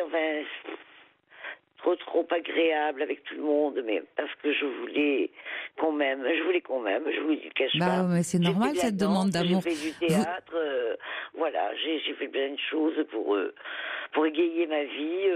Je continue à aller faire un peu de la sophrologie, du yoga, j'ai mes bouquins avec moi, voilà. Mais cet isolement et ce silence, je n'entends pas une mouche voler, alors qu'avant j'avais un balcon. Bon, c'est pas bien gai ce que je dis, mais je suis bien. On n'est pas là forcément pour dire des choses gaies, hein. Je suis bien dans ce silence, je vous assure. Parfois, je me lève à 11h, c'est terrible. Mais j'ai tellement mal que je me rendors, que je me réveille, que... Écoutez, voilà. Marie, vous allez faire deux choses. Retournez voir votre médecin, faire réadapter votre traitement et trouvez-moi un autre thérapeute qui vous dise « Je comprends pourquoi vous êtes là et on va en parler ensemble ». D'accord ? J'ai même été voir un neurologue parce que après l'accident, j'ai eu des absences de mémoire. Et je suis allée, il me dit, mais c'est un psy qu'il faut aller voir, c'est pas moi. Ouais. Je trouve ça terrible, terrible. Je voulais faire un électromyogramme parce que mes jambes, je les sentais plus. Et parce que c'est vrai que je bafouillais en parlant. Ma fille m'a dit, tu dis n'importe quoi, arrête. Enfin, voilà, au lieu de... Bon, elle est présente, mais... L'entente n'est pas au mot fixe, voilà. Écoutez, prenez soin de vous. Vous avez raison de parler de vous. Prenez soin de vous. Oui, mais comme il faut. Je parle de moi. Il manquerait plus que vous parliez d'autre chose. Je peux pas parler d'autre chose. Je voudrais rencontrer simplement des amis. Vous savez, finalement, ce que vous êtes en train de faire, c'est de solliciter nos auditeurs. Alors, je le dis souvent, on peut compter sur eux. Ouais, c'est vrai. Les gens qui habitent dans le Midi. Voilà. Alors, vous savez, à partir de maintenant, je tiens à vous le dire, je sais que je vais avoir beaucoup de messages par SMS où on va me transmettre des coordonnées. Et vous pouvez compter sur nous. Tout ce qu'on va recevoir, on vous le répercute. Oh, c'est gentil. Parce que j'ai le cœur fêlé, on voit au travers, vous savez. La lumière passe au travers. Voilà. C'est joliment dit. Et je dis, c'est de la haine, je deviens acariâtre, ou bien... Non, c'est pas de la haine. C'est trop de souffrance. Ouais, c'est énormément de souffrance. Je le sais, j'en suis consciente. Je me fais du bien, je vais me faire des gommages, des massages. Non, mais là, c'est un trop-plein. C'est un trop-plein de souffrance, c'est un trop-plein de solitude. Avec, comme ça, un petit sentiment d'exclusion. Oui, c'est sûr. Tiens, ça fait longtemps, j'ai presque envie de pleurer, mais je vais arrêter. Voilà, comme ça, je pleure pas, parce que... c'est bien. Vous voyez, quand vous pleurez, c'est bien, c'est très bon signe. J'arrive plus à pleurer. Non, mais si vous pleurez, c'est plutôt très bon signe si vous avez envie de pleurer. Pleurer, c'est une émotion. Quand on a des émotions, Marie, c'est qu'on est vivant. Oui. Moi, ce qui m'embête, c'est quand on n'a plus d'émotions. Ça me faisait peur, en fait. Et c'est vrai qu'avec tout ce qui se passe, quand je regarde, parce que je suis très intéressée par les radios, les télés, la politique, et je me mets à pleurer, en fait, tout ce qui se passe, je me dis, ça va, tu n'es pas morte complètement, voilà. Non, vous êtes vivante, ça s'entend aussi. Vous êtes bien vivante. Merci, c'est gentil, Caroline. Merci de votre confiance, en tout cas. Merci. À bientôt. Je vous embrasse. Moi aussi. Et je vous dis au revoir. Au revoir, Marie. À bientôt. Pour parler à Caroline Veil, appelez le 39 21, 50 centimes la minute, plus coût de l'appel. Alors d'abord, je veux remercier nos auditeurs parce que Marie les a sollicités. On peut compter sur eux. Voilà, j'ai au moins une dizaine de SMS qui sont arrivés avec des numéros pour parler avec elle, apporter un peu de soutien et lui donner un coup de main. Merci à vous tous. Et puis nous allons continuer, parce que je tenais à le dire, et nous allons continuer avec Anaïs. Bonsoir Anaïs. Oui, bonsoir. Alors vous avez une histoire très différente, normale d'ailleurs, parce que toutes les histoires ne se ressemblent pas bien sûr, mais vous nous appelez pour d'autres raisons. Oui, voilà, donc je m'appelle Anaïs, je suis veuve depuis 2008. Dans les suites du décès de mon mari, j'ai repris mes études. Donc, j'ai repris des études d'infirmière. Waouh, c'est beau ça! Oui, je pense que c'était un petit peu pour peut-être fuir mon deuil. Je sais pas. Je me suis investie complètement. Mais c'est une bonne façon, non pas de le fuir, mais de le dépasser. Oui, peut-être. Donc jusqu'en 2012, j'ai été à fond dans ces études. Et puis je suis consacrée à l'éducation de mes 3 enfants, à ces études. Et puis donc voilà, depuis 2012, je suis infirmière. J'ai fait 4 rencontres parce que disons que mon problème, c'est je n'arrive pas à rencontrer quelqu'un, un homme pour m'accompagner dans cette vie future. Ah oui, c'est pas si simple. Voilà. Qu'est-ce que vous croyez? J'ai envie de vous dire. Non, je plaisante quand je dis ça. Non, j'entends bien. Vous avez bien compris, mais quand vous dites je n'ai pas encore rencontré un homme pour m'accompagner, ça veut dire que vous avez envie d'une histoire qui dure, d'une histoire vraie, d'une histoire solide. Alors, des histoires solides, on n'en rencontre pas comme ça tous les 4 matins. Même si c'est depuis 2008, c'est-à-dire depuis quand même 9 ans. Et que vous trouvez que ça commence à faire long. Alors j'ai eu 4 rencontres. J'ai fait 4 rencontres par l'intermédiaire d'un site, mais qui ont très peu duré. Et dans ces 4 rencontres, j'ai eu une rencontre qui a duré par épisode et qui s'est mal finie par une agression sexuelle. Waouh, quand même. Donc je me dis que est-ce que j'ai pas un petit peu peur des hommes aujourd'hui, déjà de par mon histoire personnelle, puisque ma mère s'est mariée parce qu'elle était enceinte de moi, elle s'est séparée de mon père très rapidement. Après, elle s'est remariée avec mon beau-père, puis ils ont à nouveau divorcé. Mon mari est décédé, donc je dois quand même préciser que mon mari s'est suicidé. Ah. Voilà.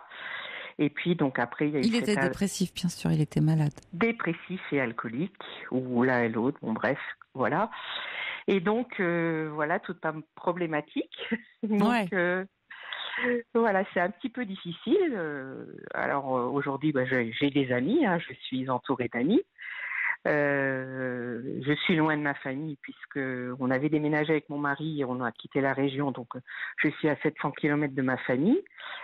Et donc voilà, je me pose plein de questions. Je me dis, qu'est-ce qui fait que je mets en échec des relations?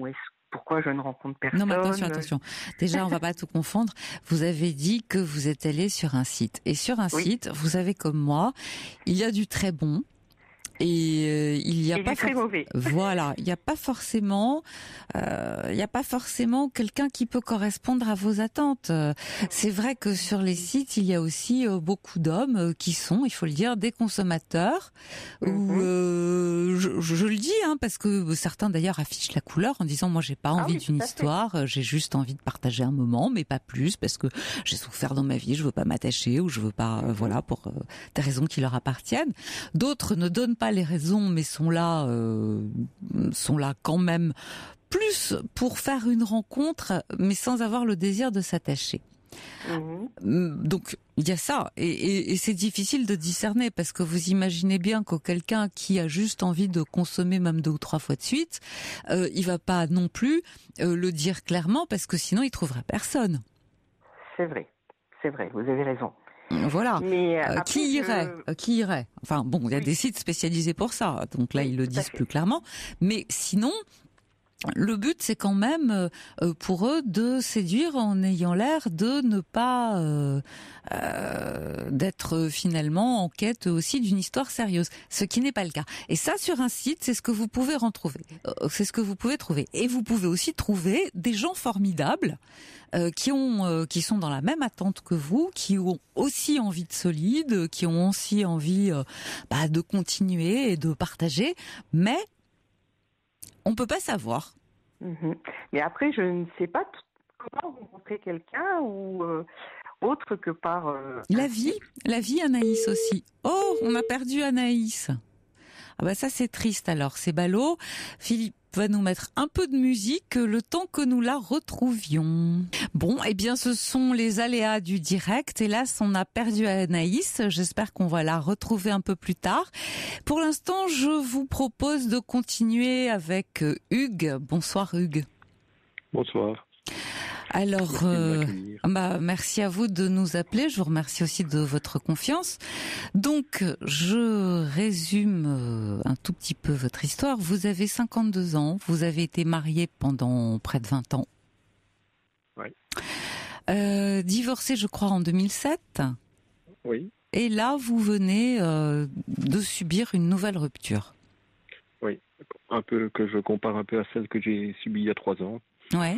Qui vient suite à une relation de 2 ans et demi, il y a 3 ans, donc situation dont j'ai eu vraiment beaucoup de mal à me sortir. Ouais, ça vous avait mis c'était en un l'air. abandon. En fait, j'ai considéré ça comme un abandon, sans explication en fait. C'est dur. Donc, c'est très dur. En plus, j'étais en voyage, donc enfin bon, ça c'est une anecdote. Mais, non, c'est pas une anecdote, c'est pas un détail, oui. Donc j'ai réagi assez violemment, enfin pas physiquement, mais il y a eu des paroles très dures. C'était très très tendu. Hugues, je vous interromps d'abord, quelques instants. Le temps du journal, on se retrouve tout de suite après. Ce que je vous demande surtout, c'est de ne pas raccrocher. Vous restez avec nous, d'accord ? D'accord.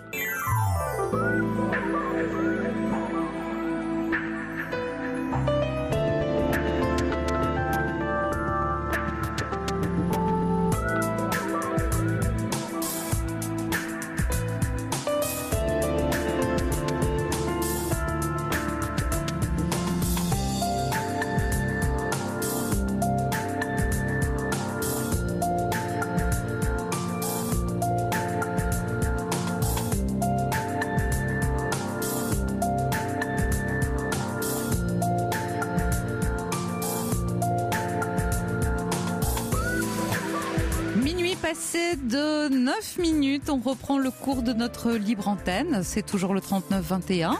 Je suis à votre écoute jusqu'à 1h. Vous avez encore le temps d'appeler si vous avez envie de passer ce soir avec moi à l'antenne. Vous savez que la ligne est à vous et que toutes les questions que vous posez, j'essaye en tout cas d'y répondre ou d'ouvrir des nouvelles voies, des perspectives. Voilà, on bavarde ensemble, on réfléchit à haute voix. On n'est pas trop de tous les auditeurs pour débattre des problèmes, des questions qui sont posées à l'antenne. Alors un peu avant le journal, nous étions avec Hugues. Hugues, vous êtes toujours avec nous ? Toujours avec vous, oui. Bon, c'est bien. Alors, vous n'avez pas raccroché parce qu'on a perdu Anaïs comme ça tout à l'heure. Donc, vous étiez marié, vous avez divorcé et vous avez subi, il y a très peu, une autre rupture sans signe avant-coureur. Vous me disiez que la rupture précédente, vous l'aviez vécue, vous, comme un abandon. Vous étiez parti en voyage, vous revenez, si je comprends bien, il n'y a plus personne ? À peu près, oui, c'est un bon résumé. Ça, c'était pour la rupture précédente. Oui, donc c'était il y a 3 ans. J'ai eu du mal à m'en remettre. Bah, j'imagine, parce que cette situation. C'est violent. Et j'ai un peu l'impression d'être dans la même situation aujourd'hui. C'est un peu l'objet de mon appel, en fait. Qu'est-ce qui vous arrive aujourd'hui ? Donc, en fait, j'ai rencontré une personne il y a 4 mois qui était présentée par une amie commune. Oui. Et c'est cette personne qui a principalement, où on a commencé à discuter, mais par messagerie. Donc, et puis, je la sentais un peu insistante pour se voir. Puis on s'est vu, puis elle a insisté pour qu'on se revoie. Et pas vous n'en aviez pas envie ? Si, j'en avais envie, mais j'ai pas envie de me presser. Ah, d'accord. Donc je sentais que c'était principalement elle qui était pressée. Et donc au bout de la deuxième rencontre, on a commencé une petite relation. Mais 3 jours après, son ancien compagnon l'a recontactée, elle est retournée avec. Ah. Et donc je me suis dit, dans quelle situation suis-je tombé ? Et alors que jusqu'à peu de temps, je m'énervais, je réagissais assez violemment, disons verbalement, vis-à-vis de ce genre de situation. Là, j'ai pris ça de façon très paisible. Je l'ai appelé. C'est bien. Et puis je lui ai écrit une lettre très tranquille, très douce, en lui disant que voilà, je pensais que la relation dans laquelle elle était vouée à l'échec, et que si tel était le cas, elle pouvait toujours me recontacter et qu'on envisagerait à ce moment-là. Bon. Et c'est ce qui s'est passé 2 mois après. Donc, elle m'a recontacté. J'avais presque oublié. Enfin, j'ai pas réellement oublié, mais je ne pensais pas. Vous étiez passé à autre chose. Je n'étais pas passé à autre chose, mais je pensais pas vraiment. Je pensais que la probabilité qu'elle me rappelle était vraiment devenue très faible. Voilà. Et donc, la relation a recommencé. Enfin, oui, c'est plutôt commencé très intensément, directement. Donc, moi, c'est une personne qui me plaisait énormément. Et je suis quelqu'un qui... Quand quelqu'un me plaît, je m'engage assez vite. Oui. Je le sens. Je pense que je le sens assez vite. En tout cas, si c'est pour vous ou pas. Ça ne va pas marcher. Oui. Ouais. Si c'est quelqu'un qui va me plaire ou pas. Si c'est quelqu'un qui est susceptible de me plaire, alors je m'engage très vite.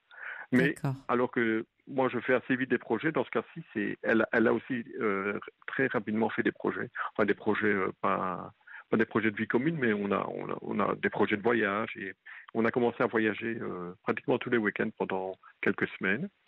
Et ça se passait bien ? Ça se passait très bien. Vous avez dit que c'était une relation intense.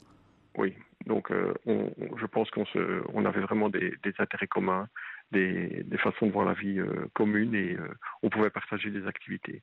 Donc lors du dernier week-end qu'on a passé ensemble, donc c'était après le 3e mois, elle a dit, dans la voiture en rentrant, elle m'a dit on ne s'ennuie jamais ensemble, c'est super, etc. Voilà. Bon, ce qui était plutôt très positif. Ce qui était très positif et donc ce qui me rendait assez optimiste. Il y avait un élément qui est quand même apparu, c'est le stress dans son environnement de travail, qui l'a perturbé énormément. Qu'est-ce qu'elle faisait, dans quel domaine ? Elle travaille dans une institution internationale. D'accord.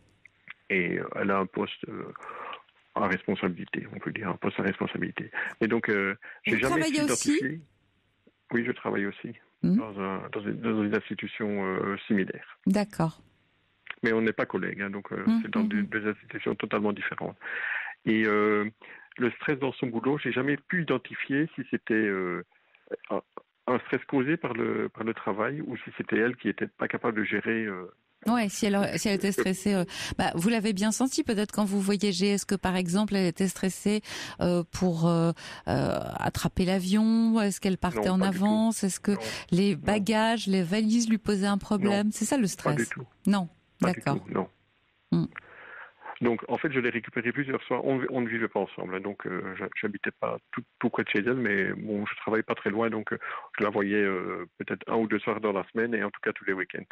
Mais je l'ai récupérée plusieurs soirées, vraiment en pleurs, et dans un état vraiment qui me faisait peur. Ouais, c'est intéressant. Donc, j'ai essayé, au contraire, je pense qu'avec l'âge, on évolue un peu. J'ai essayé d'écouter, de voir comment je pouvais l'aider. Et c'est quelqu'un, en fait, qui ne veut pas être aidé. Elle m'a dit un jour que quelqu'un avait essayé de lui faire la leçon et qu'elle était quelqu'un qui ne recevait pas de leçons. Ça n'a rien à voir, aider les leçons. Oui, mais en tout cas, moi, j'ai essayé de l'aider. J'ai toujours été dans l'écoute, enfin peut-être dans l'écoute à ma façon, mais j'ai vraiment fait des efforts pour l'écoute, c'est pas de donner une leçon, hein. Ça n'a rien à voir. C'est prendre le temps, c'est manifester de l'intérêt à l'autre. J'ai manifesté de l'intérêt. Donc, quand je l'ai récupéré comme ça, je lui ai dit, qu'est-ce que tu veux? On peut aller le balader pour que tu te calmes, ou on peut aller manger un petit bout ailleurs, ou qu'est-ce que tu as envie de faire? Et je n'ai jamais dit, ça me dérange, cet état de fait, ou ça me perturbe, ou je pense avoir essayé d'écouter et d'avoir essayé d'aider à ma façon. Bon, voilà, il y a plusieurs choses qui m'ont perturbé. C'est au niveau du stress. Elle stressait tellement pendant la nuit qu'une nuit, elle s'est relevée pour boire de l'alcool. Elle m'a dit que ça la déstressait. C'est quelque chose que moi, j'ai pas accepté. Donc là, par contre, j'ai peut-être été un peu dans le reproche. Ouais. Boire de l'alcool, c'est-à-dire un verre là, ou la bouteille? Un verre de vin. Elle est remontée, elle avait bu un verre de vin. Ouais. Moi, je sentais qu'elle avait bu de l'alcool. Elle m'a dit qu'elle avait besoin de ça pour se détendre. Pour se détendre. Ouais. Je n'étais pas nécessairement d'accord avec cette solution. C'est aussi quelqu'un qui... Et ça, c'est une caractéristique que je retrouve par rapport à ma relation précédente. Donc, ces problèmes personnels prenaient une importance considérable et devenaient la chose la plus importante, même des petits détails, en fait. De quel genre? De quel genre ces enfants étudient à l'étranger. S'il y a un petit problème logistique, ça devient une ça prend histoire, des proportions. Ça prend des proportions énormes. D'accord. Et puis quand il est résolu, on passe à un autre problème. Ça n'existe plus, en fait, oui. Ouais. On passe par un autre problème, mais c'est comme s'il n'y avait rien qui s'était passé. En attendant, moi, un soir, son fils n'était pas connecté sur une messagerie, donc elle ne voyait pas pendant un certain nombre d'heures. Il n'a pas répondu à un de ses messages. Et elle a vraiment fait une crise de nerfs. Bon, moi, j'ai essayé de la calmer. Je lui ai dit, c'est normal, c'est un jeune, il n'est pas toujours connecté sur son téléphone. Bon, à un moment donné, elle voit qu'il s'est connecté. Mais cette histoire a duré 2 heures. Hein. Elle voit qu'il s'est connecté. Elle était passée à autre chose. Elle dit, on va dormir. Je dis, écoute, on va un peu se calmer parce que moi, je suis un peu énervé avec cette histoire. Et bon, je me suis fait engueuler parce que je n'étais pas déjà passé à autre chose. Bon, en tout cas, tout s'est détérioré en une semaine. Et elle est devenue assez désagréable. De quelle façon? De quelle façon? Je vais vous donner un exemple. Je sais qu'un soir, elle devait téléphoner avec son garçon pour un problème d'appartement dans la ville où il étudie. Donc le lendemain matin, je passais de temps en temps le matin boire un café avec elle et lui dire bonjour. Je lui demandais des nouvelles de son fils, je lui montre un intérêt pour sa vie. Et elle m'a répondu, mais d'une façon très agressive. Et en tout cas, j'ai pas envie de parler de ça. Mmh. Ce soir-là, vous n'aviez pas dormi avec elle? Non, je n'avais pas dormi avec elle. Je savais qu'elle devait en parler de ce problème avec son fils la veille. Donc quand je suis arrivé le matin, je lui ai demandé des nouvelles de cette conversation. Et je me suis fait fusiller avec ce genre de réflexion. Et vous n'avez pas vu à l'idée que quand vous ne dormiez pas avec elle, elle devait prendre sans doute plus d'alcool que lorsqu'elle n'était avec vous? Si. Écoutez, je sais qu'elle est revenue d'un voyage au début de l'année. Il y avait une bouteille d'alcool local qui traînait dans sa cuisine, et j'ai quand même vu aussi au fil du temps la quantité d'alcool, la quantité d'alcool dans la bouteille qui diminue. Ouais. Et j'ai aussi contacté l'amie commune qui m'avait présenté cette femme-là, Et elle m'a dit qu'effectivement, elle lui avait dit qu'elle buvait de l'alcool parfois pour se déstresser. Mais bon, je ne pense pas qu'elle s'alcoolise. Moi, si. Moi, j'ai le sentiment, parce que vous savez, quand quelqu'un devient désagréable, c'est-à-dire devient agressif, c'est très souvent dû à une alcoolisation. Alors, pas forcément sur le moment, mais le lendemain, on en parlait tout à l'heure avec une auditrice, tout à l'heure, et c'était Janine, je crois. Et le lendemain matin, ça met de mauvaise humeur et ça rend d'humeur chagrine. Donc, vous êtes passé prendre un café avec elle le matin. S'il y avait eu alcoolisation la veille, c'est pour ça que vous avez eu affaire à ce type de comportement. Je crois. Hein. Oui, là je ne peux pas affirmer ou confirmer. Bon, ça s'est un peu fini de façon très brutale où elle m'a dit un jour, elle m'a écrit via une messagerie qu'elle ne pouvait pas gérer plus que sa famille et son boulot. Ouais. Alors sa famille, j'ai des doutes parce qu'en fait elle a 2 garçons qui ont 18 et 20 ans et qui sont complètement indépendants à l'étranger. Je ne vois pas en quoi c'est une source de soucis extraordinaires. Je gère moi-même 2 enfants, donc oui. Voilà.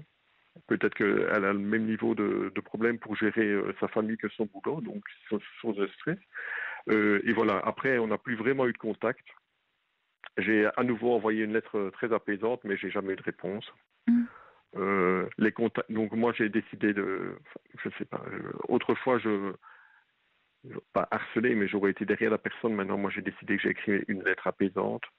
Je ne vais pas courir toujours derrière des gens. J'ai dit une fois ce que vous avez raison. On a un certain âge, on a très peu de contacts. Je vous dis ça se résume à quelques clics des likes sur un profil Facebook.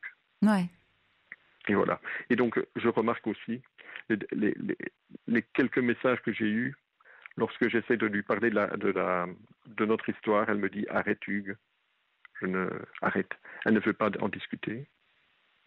Je pense qu'elle n'accepte pas que je rappelle les bons moments qu'on a passés ensemble, ce genre de choses. Et alors, sur son profil, je vois aussi qu'elle a toujours le besoin de donner une image très positive de quelqu'un de fort. Et en tout cas, sur le dernier mois, 2 fois, elle m'a dit « Écoute, je vais très mal » dans un message. Donc, en fait, elle doit donner une image publique. Non, elle est dans la représentation. Oui. Les apparences comptent. J'imagine, de toute façon, elle travaille pour une organisation. Vous avez dit qu'elle avait le poids, très certainement, elle a le poids des pressions sur ses épaules. Elle doit avoir peur de ne pas être à la hauteur, de ne pas donner ce qu'on attend d'elle. Je pense, oui. Et alors, elle a sa meilleure amie et un peu son modèle. C'est une fille dont elle parle sans arrêt de la réussite. Ouais, c'est ça. Elle court après. Elle aimerait peut-être la même. Je pense, oui. Ouais. Moi, l'idée qui me vient, c'est que il n'y a pas que cela.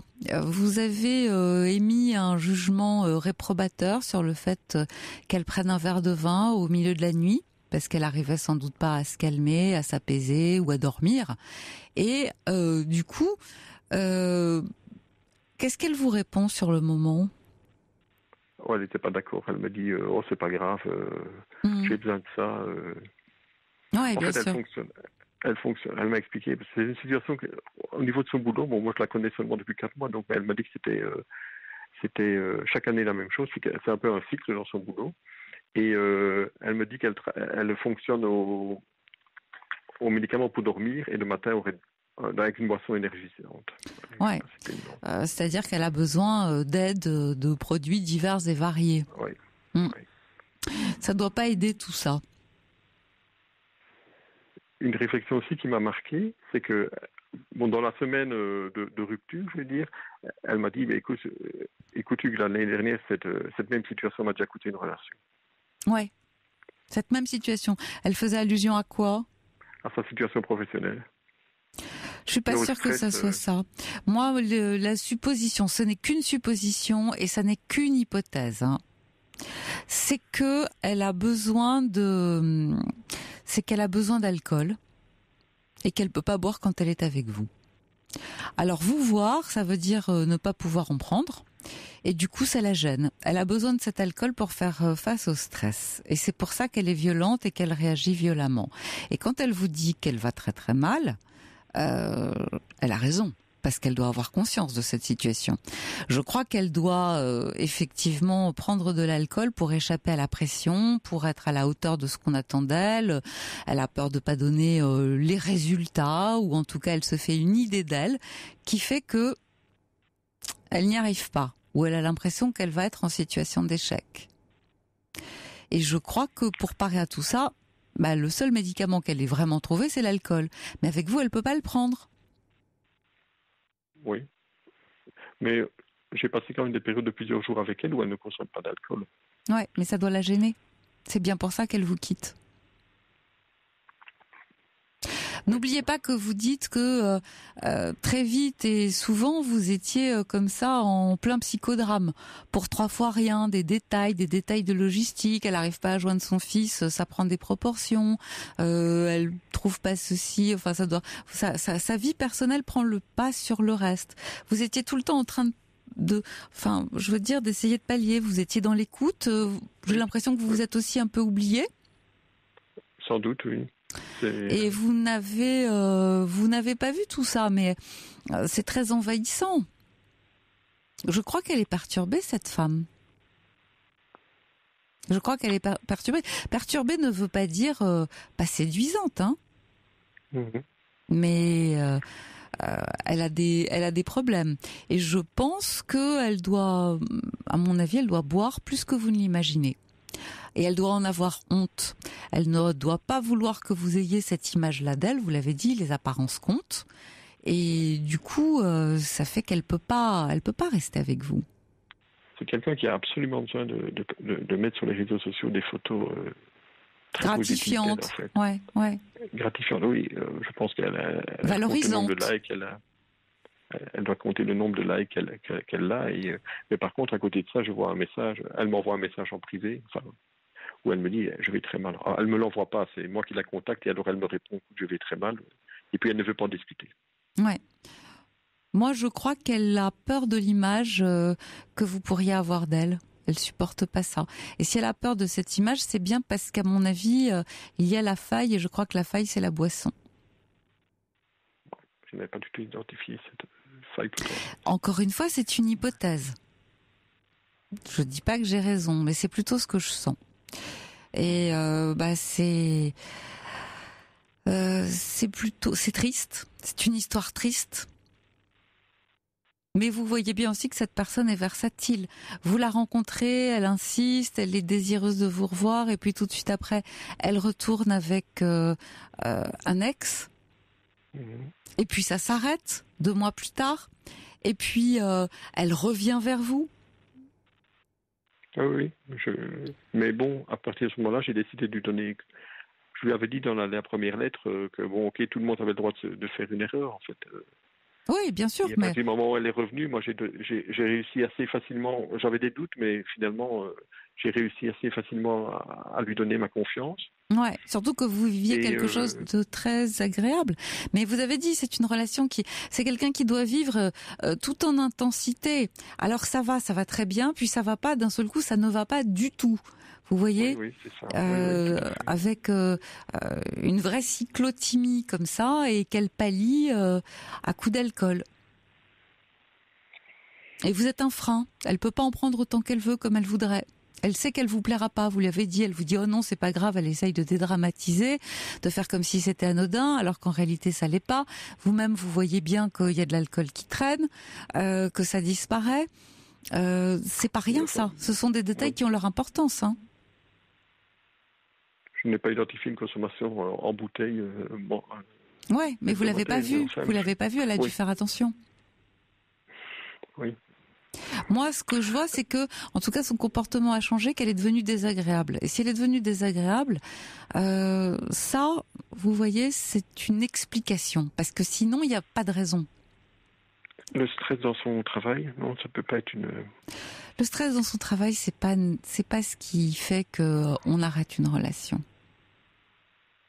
On dit pardon, je suis pas disponible en ce moment. J'ai 15 jours, un mois devant moi pendant lesquels on va pas beaucoup pouvoir se voir parce que j'ai des résultats à donner ou je sais pas des comptes rendus ou je suis vraiment débordée. Ça ira mieux dans un mois et ça se passe comme ça. Et puis un mois plus tard, on reprend contact en disant pardon, mais je sais pas faire face à tout. Quand on tient à quelqu'un, on ne rompt pas. Moi, je pense qu'elle rompt parce qu'elle tient à vous et elle ne veut pas que vous la voyez dans cet état-là. N'oubliez pas qu'elle a insisté pour vous revoir. Donc vous lui avez plu. Et puis vous savez, vous m'avez dit, moi-même je me suis sentie très attirée. C'est pas par hasard qu'on ressent ces choses-là. Si on les ressent, c'est parce que il y a bien un écho, il y a bien une résonance de l'autre côté. Et donc moi je me retrouve à nouveau dans une situation comme il y a 3 ans et j'ai pas envie de refaire le même chemin. Bien sûr, vous êtes seul. C'était il y a longtemps cette rupture ? Ici, 1 mois et demi. 1 mois et demi. Écoutez. Donc je suis vraiment seul depuis 1 mois et demi. En fait, j'ai divorcé il y a 10 ans et au début on rencontre assez facilement des gens, puis finalement on se rend compte que ça donne rarement lieu à quelque chose de durable.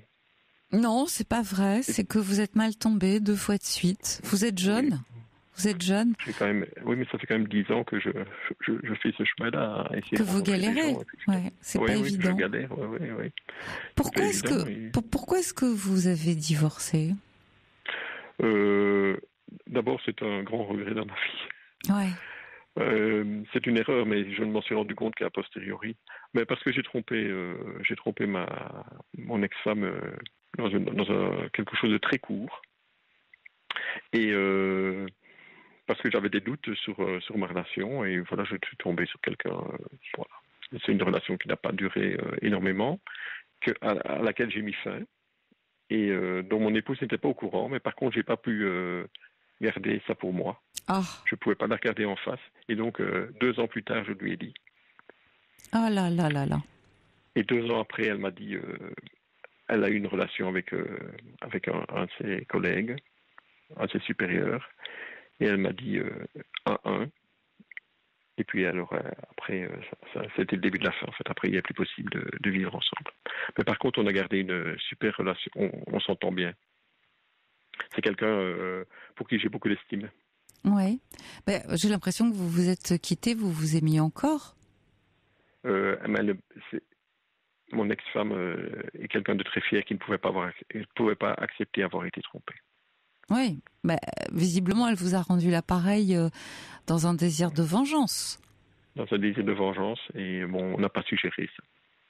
Et vous ne vous êtes pas fait... Et ça fait combien de temps que vous avez divorcé ? 10 ans ? 10 ans. Je veux dire, au moment où elle m'a trompé, dans un désir de vengeance, sans doute, c'est au moment où moi j'avais décidé de m'investir à nouveau dans cette relation. Ouais. Donc ça a été vraiment très dur, ma séparation. Enfin, cette séparation était très dure. Et donc depuis 10 ans, c'est un peu la galère, effectivement. Oui. Et alors, petite question, elle a rencontré quelqu'un, votre ex-femme ? Elle vit avec quelqu'un ? Oui, elle vit avec quelqu'un. Oh. Oui, non, mais je n'ai jamais... non, en plus, je la connais et c'est quelqu'un de très fier qui ne revient jamais sur une décision parce qu'elle ne peut pas accepter avoir pris une mauvaise décision. Oh, vous savez, j'ai tout vu, elle pourrait prendre la bonne décision de revenir. Hein. Ça ne veut pas dire qu'elle peut vous dire que c'était la bonne décision sur le moment et ce serait la bonne décision de recommencer aujourd'hui. Évidemment, à chaque fois qu'une relation s'arrête, dans mon cas, je me dis ça aurait été bien plus simple de continuer ma relation et même de recommencer. Mais voilà, je respecte sa vie. On s'entend bien, sans plus. On gère nos enfants aussi ensemble, sans souci. Les gens à l'extérieur trouvent que nous, on a réussi notre divorce. Ça veut rien dire, ça, réussir son divorce. Ça veut dire ne pas être fâché, ne pas être en conflit. Mais réussir son divorce, ça, en tout cas. Voilà, réussir son divorce quand on reste avec l'idée qu'on aurait pu faire autrement, c'est pas que ce soit pas réussi. Hein, vous avez fait aussi bien que vous pouviez. Moi, je dis qu'on aurait pu faire autrement. Elle ne l'a jamais dit. Ouais, mais vous lui avez posé la question ? Oui, mais elle n'a pas voulu discuter. Il y a combien de temps ? Et donc, il y a 5-6 ans, et puis j'ai décidé de la laisser tranquille, puisqu'elle est dans une relation. À l'époque, elle n'était pas dans une relation, donc maintenant, elle est dans une relation, donc moi, je ne suis pas l'élément perturbateur. Oui, bien sûr, mais pourquoi pas? Vous avez été marié pendant 20 ans avec elle et ça a bien fonctionné. Vous êtes très très honnête, Hugues. Oui, vous êtes. Je crois. Mais je suis voilà. beaucoup très honnête. Ouais, vous êtes. Je me le dis, mais je suis comme ça, donc. Je suis aussi trop tendre et trop gentil. Mais je crois que vous êtes en cristal à l'intérieur. Le moindre petit choc et vous vous brisez. Tout à fait. C'est comme ça. Oui. Donc je ne sais pas sur qui je peux... J'aimerais que vous rencontriez une femme digne de vous. Parce que vous êtes vraiment quelqu'un de bien. Je peux donner mon expérience personnelle, c'est très difficile. Disons que pour rencontrer des gens, c'est quand même très difficile d'entrer en contact avec des gens. Écoutez, c'est ce qu'on me dit tous les soirs, et je n'ai avec moi en ligne que des gens formidables. Alors il y a quand même quelque chose que je ne m'explique pas. C'est vrai. Oui, mais bon, pour aborder quelqu'un dans la rue, moi je ne vais pas aborder quelqu'un dans la rue. J'imagine bien, c'est difficile, encore que. Je vais vous dire, il y a même tout un livre qui a été fait là-dessus, un livre très charmant qui s'appelle La délicatesse et qui commence par une rencontre qui se fait dans la rue. Mais si l'auteur a imaginé ça, c'est bien, je crois, parce qu'il l'a vécu lui-même. Oui. Ou en tout cas, rêver de la vivre. Donc voilà, je dois essayer maintenant de ne pas plonger. Je vous dire que depuis 1 mois et demi, c'était très dur. Oui, mais ce serait dommage de perdre confiance. Je pense que cette femme vous a abîmé. Comme la précédente, je pense. Ouais. Je pense qu'on vous a abîmé alors que vous êtes un vrai diamant. Je suis peut-être devenu un diamant.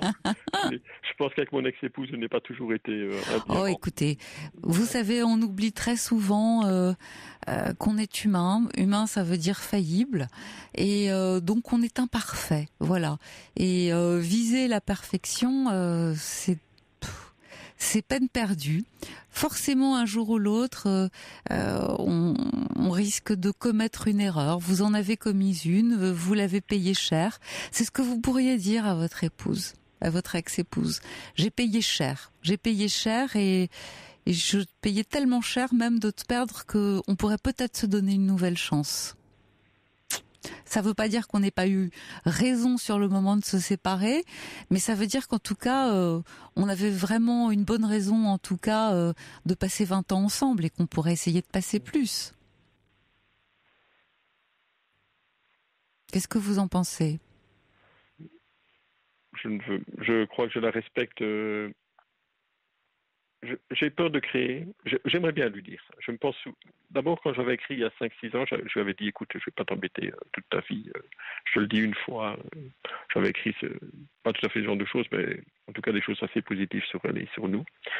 Maintenant, je pense que je la respecte. J'ai envie de la respecter dans le sens où j'ai pas envie de mettre un doute dans son esprit. Et que même si il y avait ça c'est pas ne pas la respecter, au contraire, c'est un bel hommage que vous lui rendez. Oui, je vais bien lui faire un hommage. J'aimerais bien lui faire un tel hommage parce que j'en ai envie, donc je ne dois pas du tout forcer, ce sera assez naturel. Par contre, j'ai pas du tout envie de créer un doute dans son esprit. Oui. Qu'elle se pose des questions par rapport à sa situation actuelle. Écoutez, vous pouvez toujours, vous êtes fin. Vous pouvez toujours un petit peu tâter le terrain, voir si elle est heureuse ou pas. Oui. Hein ?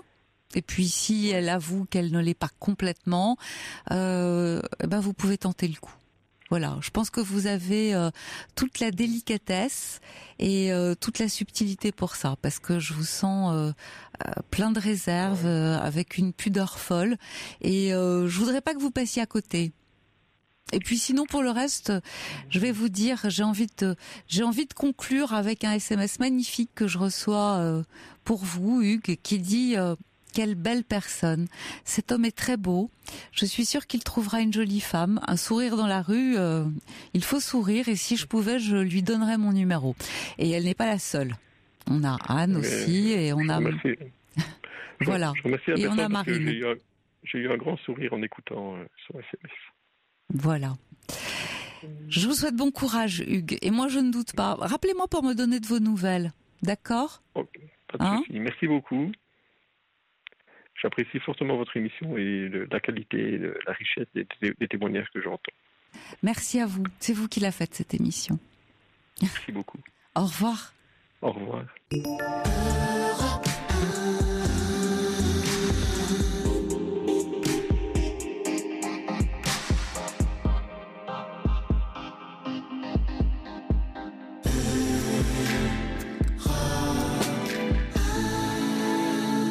Et nous allons continuer avec Michel. Bonsoir Michel. Bonsoir madame. Oh Caroline, c'est mieux. Bonsoir Caroline. Bien, alors je vous laisse nous raconter votre histoire. Alors je suis pas habitué à écouter votre émission parce que d'une part elle est tard et oui. que très rarement. Mais là vous nous appelez. Oui, je vous appelle ce soir parce que c'est coïncidence. Il y a 18 ans exactement ce soir, enfin c'est le soir de mon anniversaire, il y a 18 ans.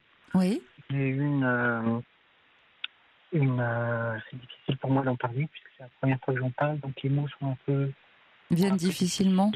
Oui. Donc il y a 18 ans, j'ai eu une aventure avec un collègue de travail. Et on avait pas de travail ce soir-là. Oui.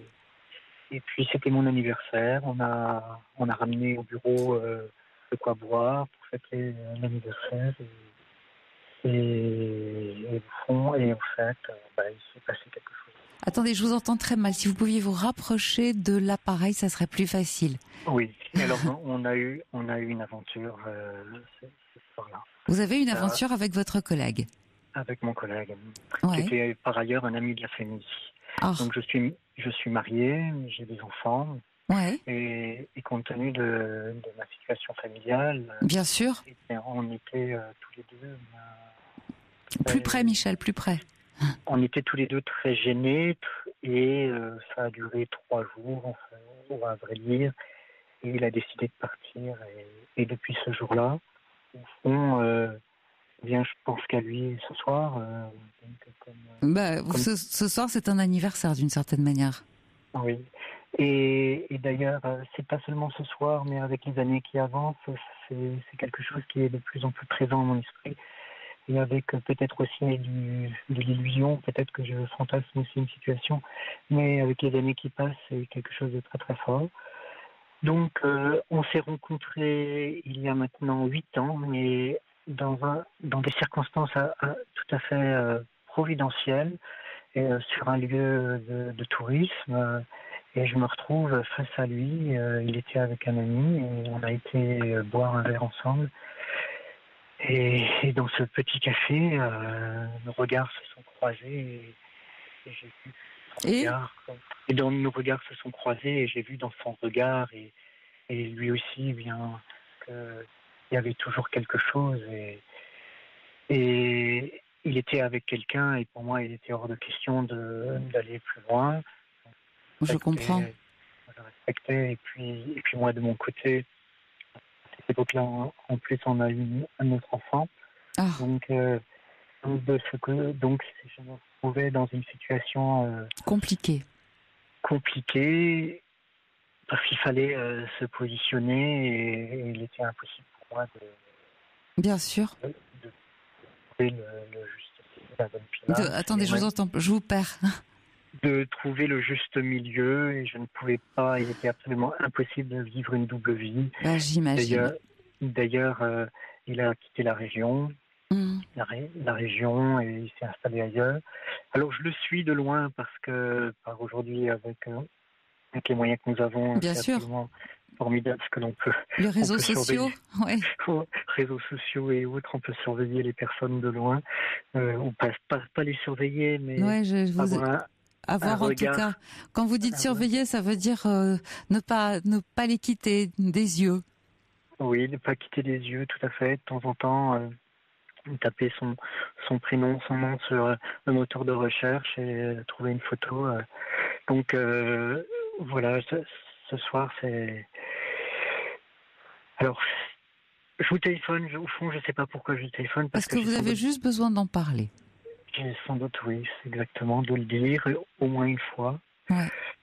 De le dire et voilà. Vous êtes très bouleversant. Je tiens à vous le dire. Je crois que vous avez vécu une histoire exceptionnelle, une histoire incroyable. Et vous êtes sensible à ce caractère exceptionnel. C'est pour ça que vous le gardez à l'intérieur de vous. C'est pour ça que on dirait au fond que c'est un secret que vous arrosez comme ça tous les jours. Et c'est en vous. Voilà. Ça, certainement, ça vous aide aussi à vivre. Mais par ailleurs, vous avez aussi une vie. Oui. Si vous me disiez quelques mots de cette vie-là. Alors, j'ai une épouse qui est merveilleuse. Bah oui. J'ai une épouse qui est merveilleuse. Elle le sait. À vrai dire, je le dis que je n'en parle pas, mais elle l'a appris parce que quand il est parti, c'était 3 jours après, quand il est parti, j'étais dans un tel état que j'ai pas pu faire autrement que de lui dire ce qui nous était arrivé sans aller dans les détails, ce qu'elle a sans doute imaginé, enfin, parce qu'on a une relation à la fois très respectueuse, pudique, conjugale évidemment, mais avec chacun notre espace et je sais qu'elle s'est posé les questions, mais elle m'a jamais posé la question jusqu'où c'est allé. En tout cas, vous avez une relation sincère. Oui, nous avons une relation vraie, profonde, sincère, mais avec cette immense faille qui m'habite et depuis, j'allais dire, depuis 18 ans, j'aime profondément mon épouse, mes enfants, mais il y a quelqu'un d'autre que j'aime profondément. Oui, tout au fond de vous. Peut-être plus qu'au fond. Je ne sais pas, les mots, je les sors maintenant, donc je ne connais pas la valeur de ces mots-là. Non, c'est du ressenti. Donc, mais parce que ce soir c'est particulier. Donc, mais il y a ce dilemme qui va m'accompagner, je pense. Et en plus, mais avec ça, je rêve aussi d'une deuxième rencontre providentielle comme celle qui. Qu'est-ce que vous feriez? Je ne sais pas. Je ne sais pas ce que je ferais. Je ne sais pas. Je ne sais pas. Est-ce que vous seriez capable de quitter votre vie de famille? Bien, nos enfants sont grands maintenant. Je ne sais pas. Je ne sais pas où il en est lui. Je ne sais pas. C'est une question. Je ne peux pas répondre à cette question parce que je ne peux pas parler. Je ne sais pas. Puis ma vie de famille, elle est aussi teintée de notre univers familial, avec ses représentations, avec ses devoirs, avec l'image qui est due à notre situation. Donc c'est vraiment, je suis dans un carcan. Et j'en souffre et en même temps, moi-même, je le crée. Vous voyez, Oui, c'est-à-dire que vous continuez d'entretenir, j'ai envie de dire, une forme d'illusion. Oui, et en même temps, je m'empêche. Oui, parce que vous le disiez vous-même, au fond, si vous vouliez le retrouver avec les réseaux sociaux, ce serait assez simple. Comme vous dites, vous pouvez entre guillemets, le surveiller. Oui, je sais où il habite. Vous savez où il est, vous savez où il habite, vous savez.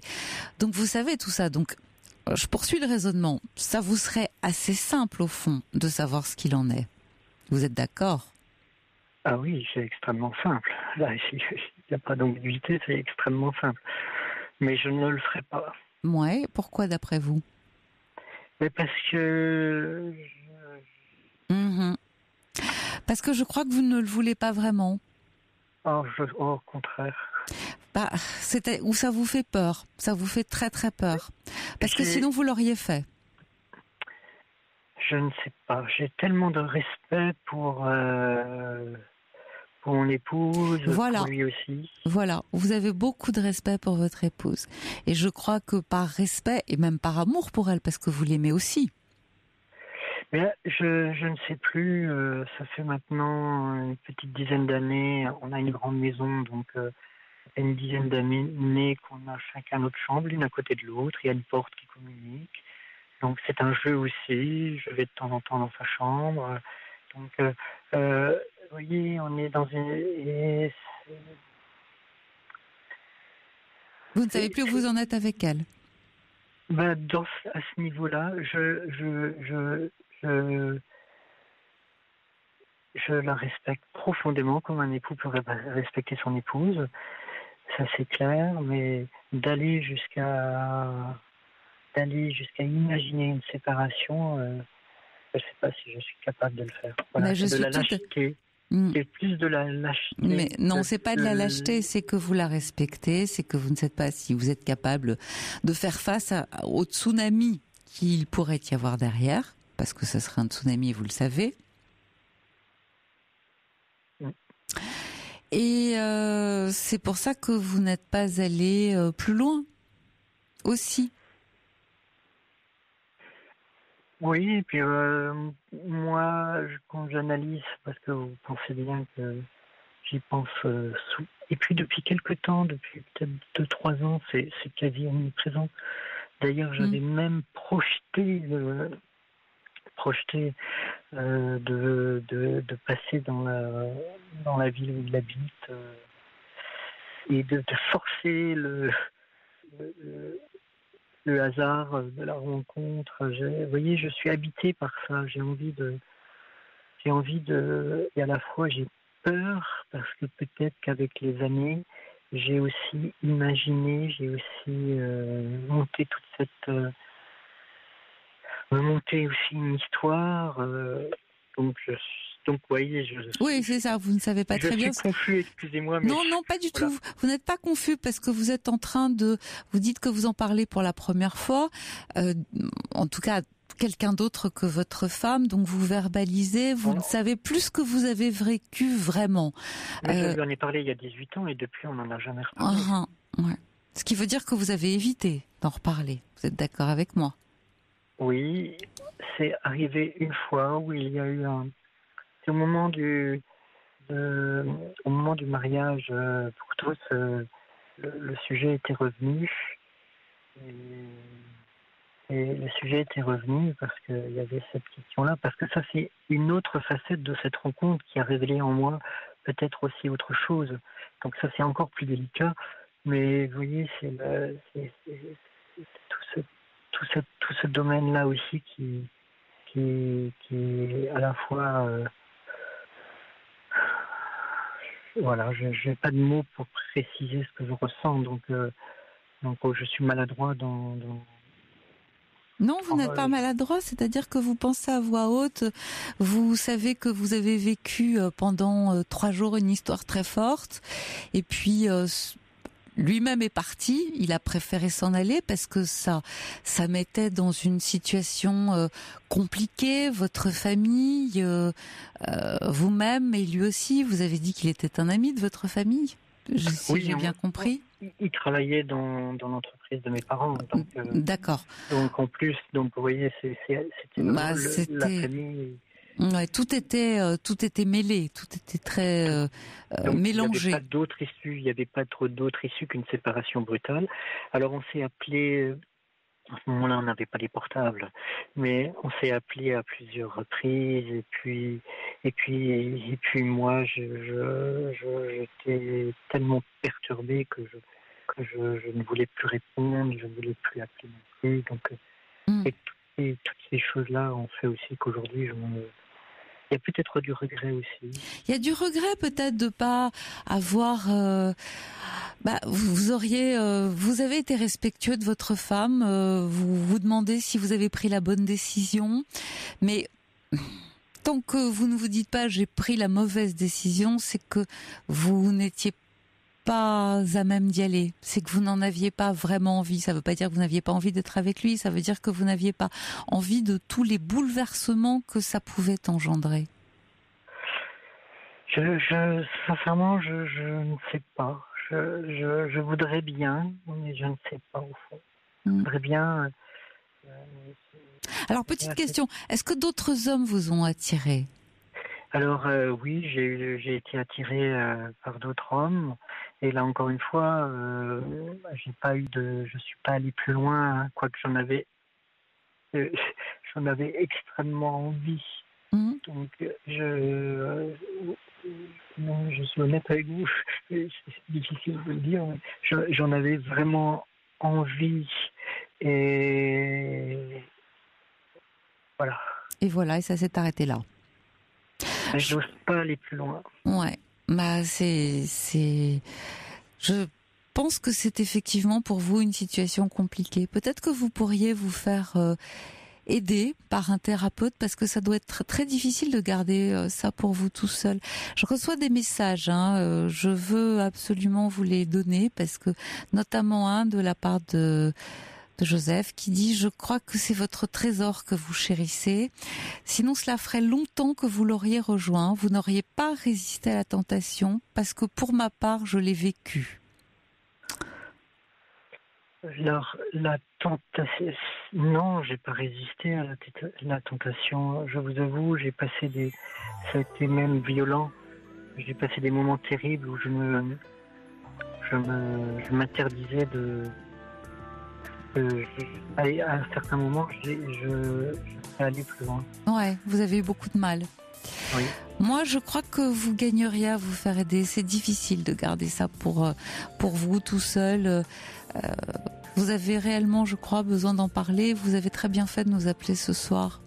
Michel, en tout cas, je suis très touchée de la manière dont vous vous êtes livré. Je trouve ce que vous nous dites absolument bouleversant. Je vous remercie en tout cas de nous faire confiance. Notre émission s'achève, mais je voudrais que vous ayez en tête ce que je vous dis. Ne gardez pas ça pour vous tout seul. D'accord ? Ça va vous aider de toute façon. Je vous dis bonsoir et j'espère bon courage. Au revoir. Merci. Il est 1h, vous écoutez Europe 1. Notre émission se termine. Je vous retrouve demain dès 22h30.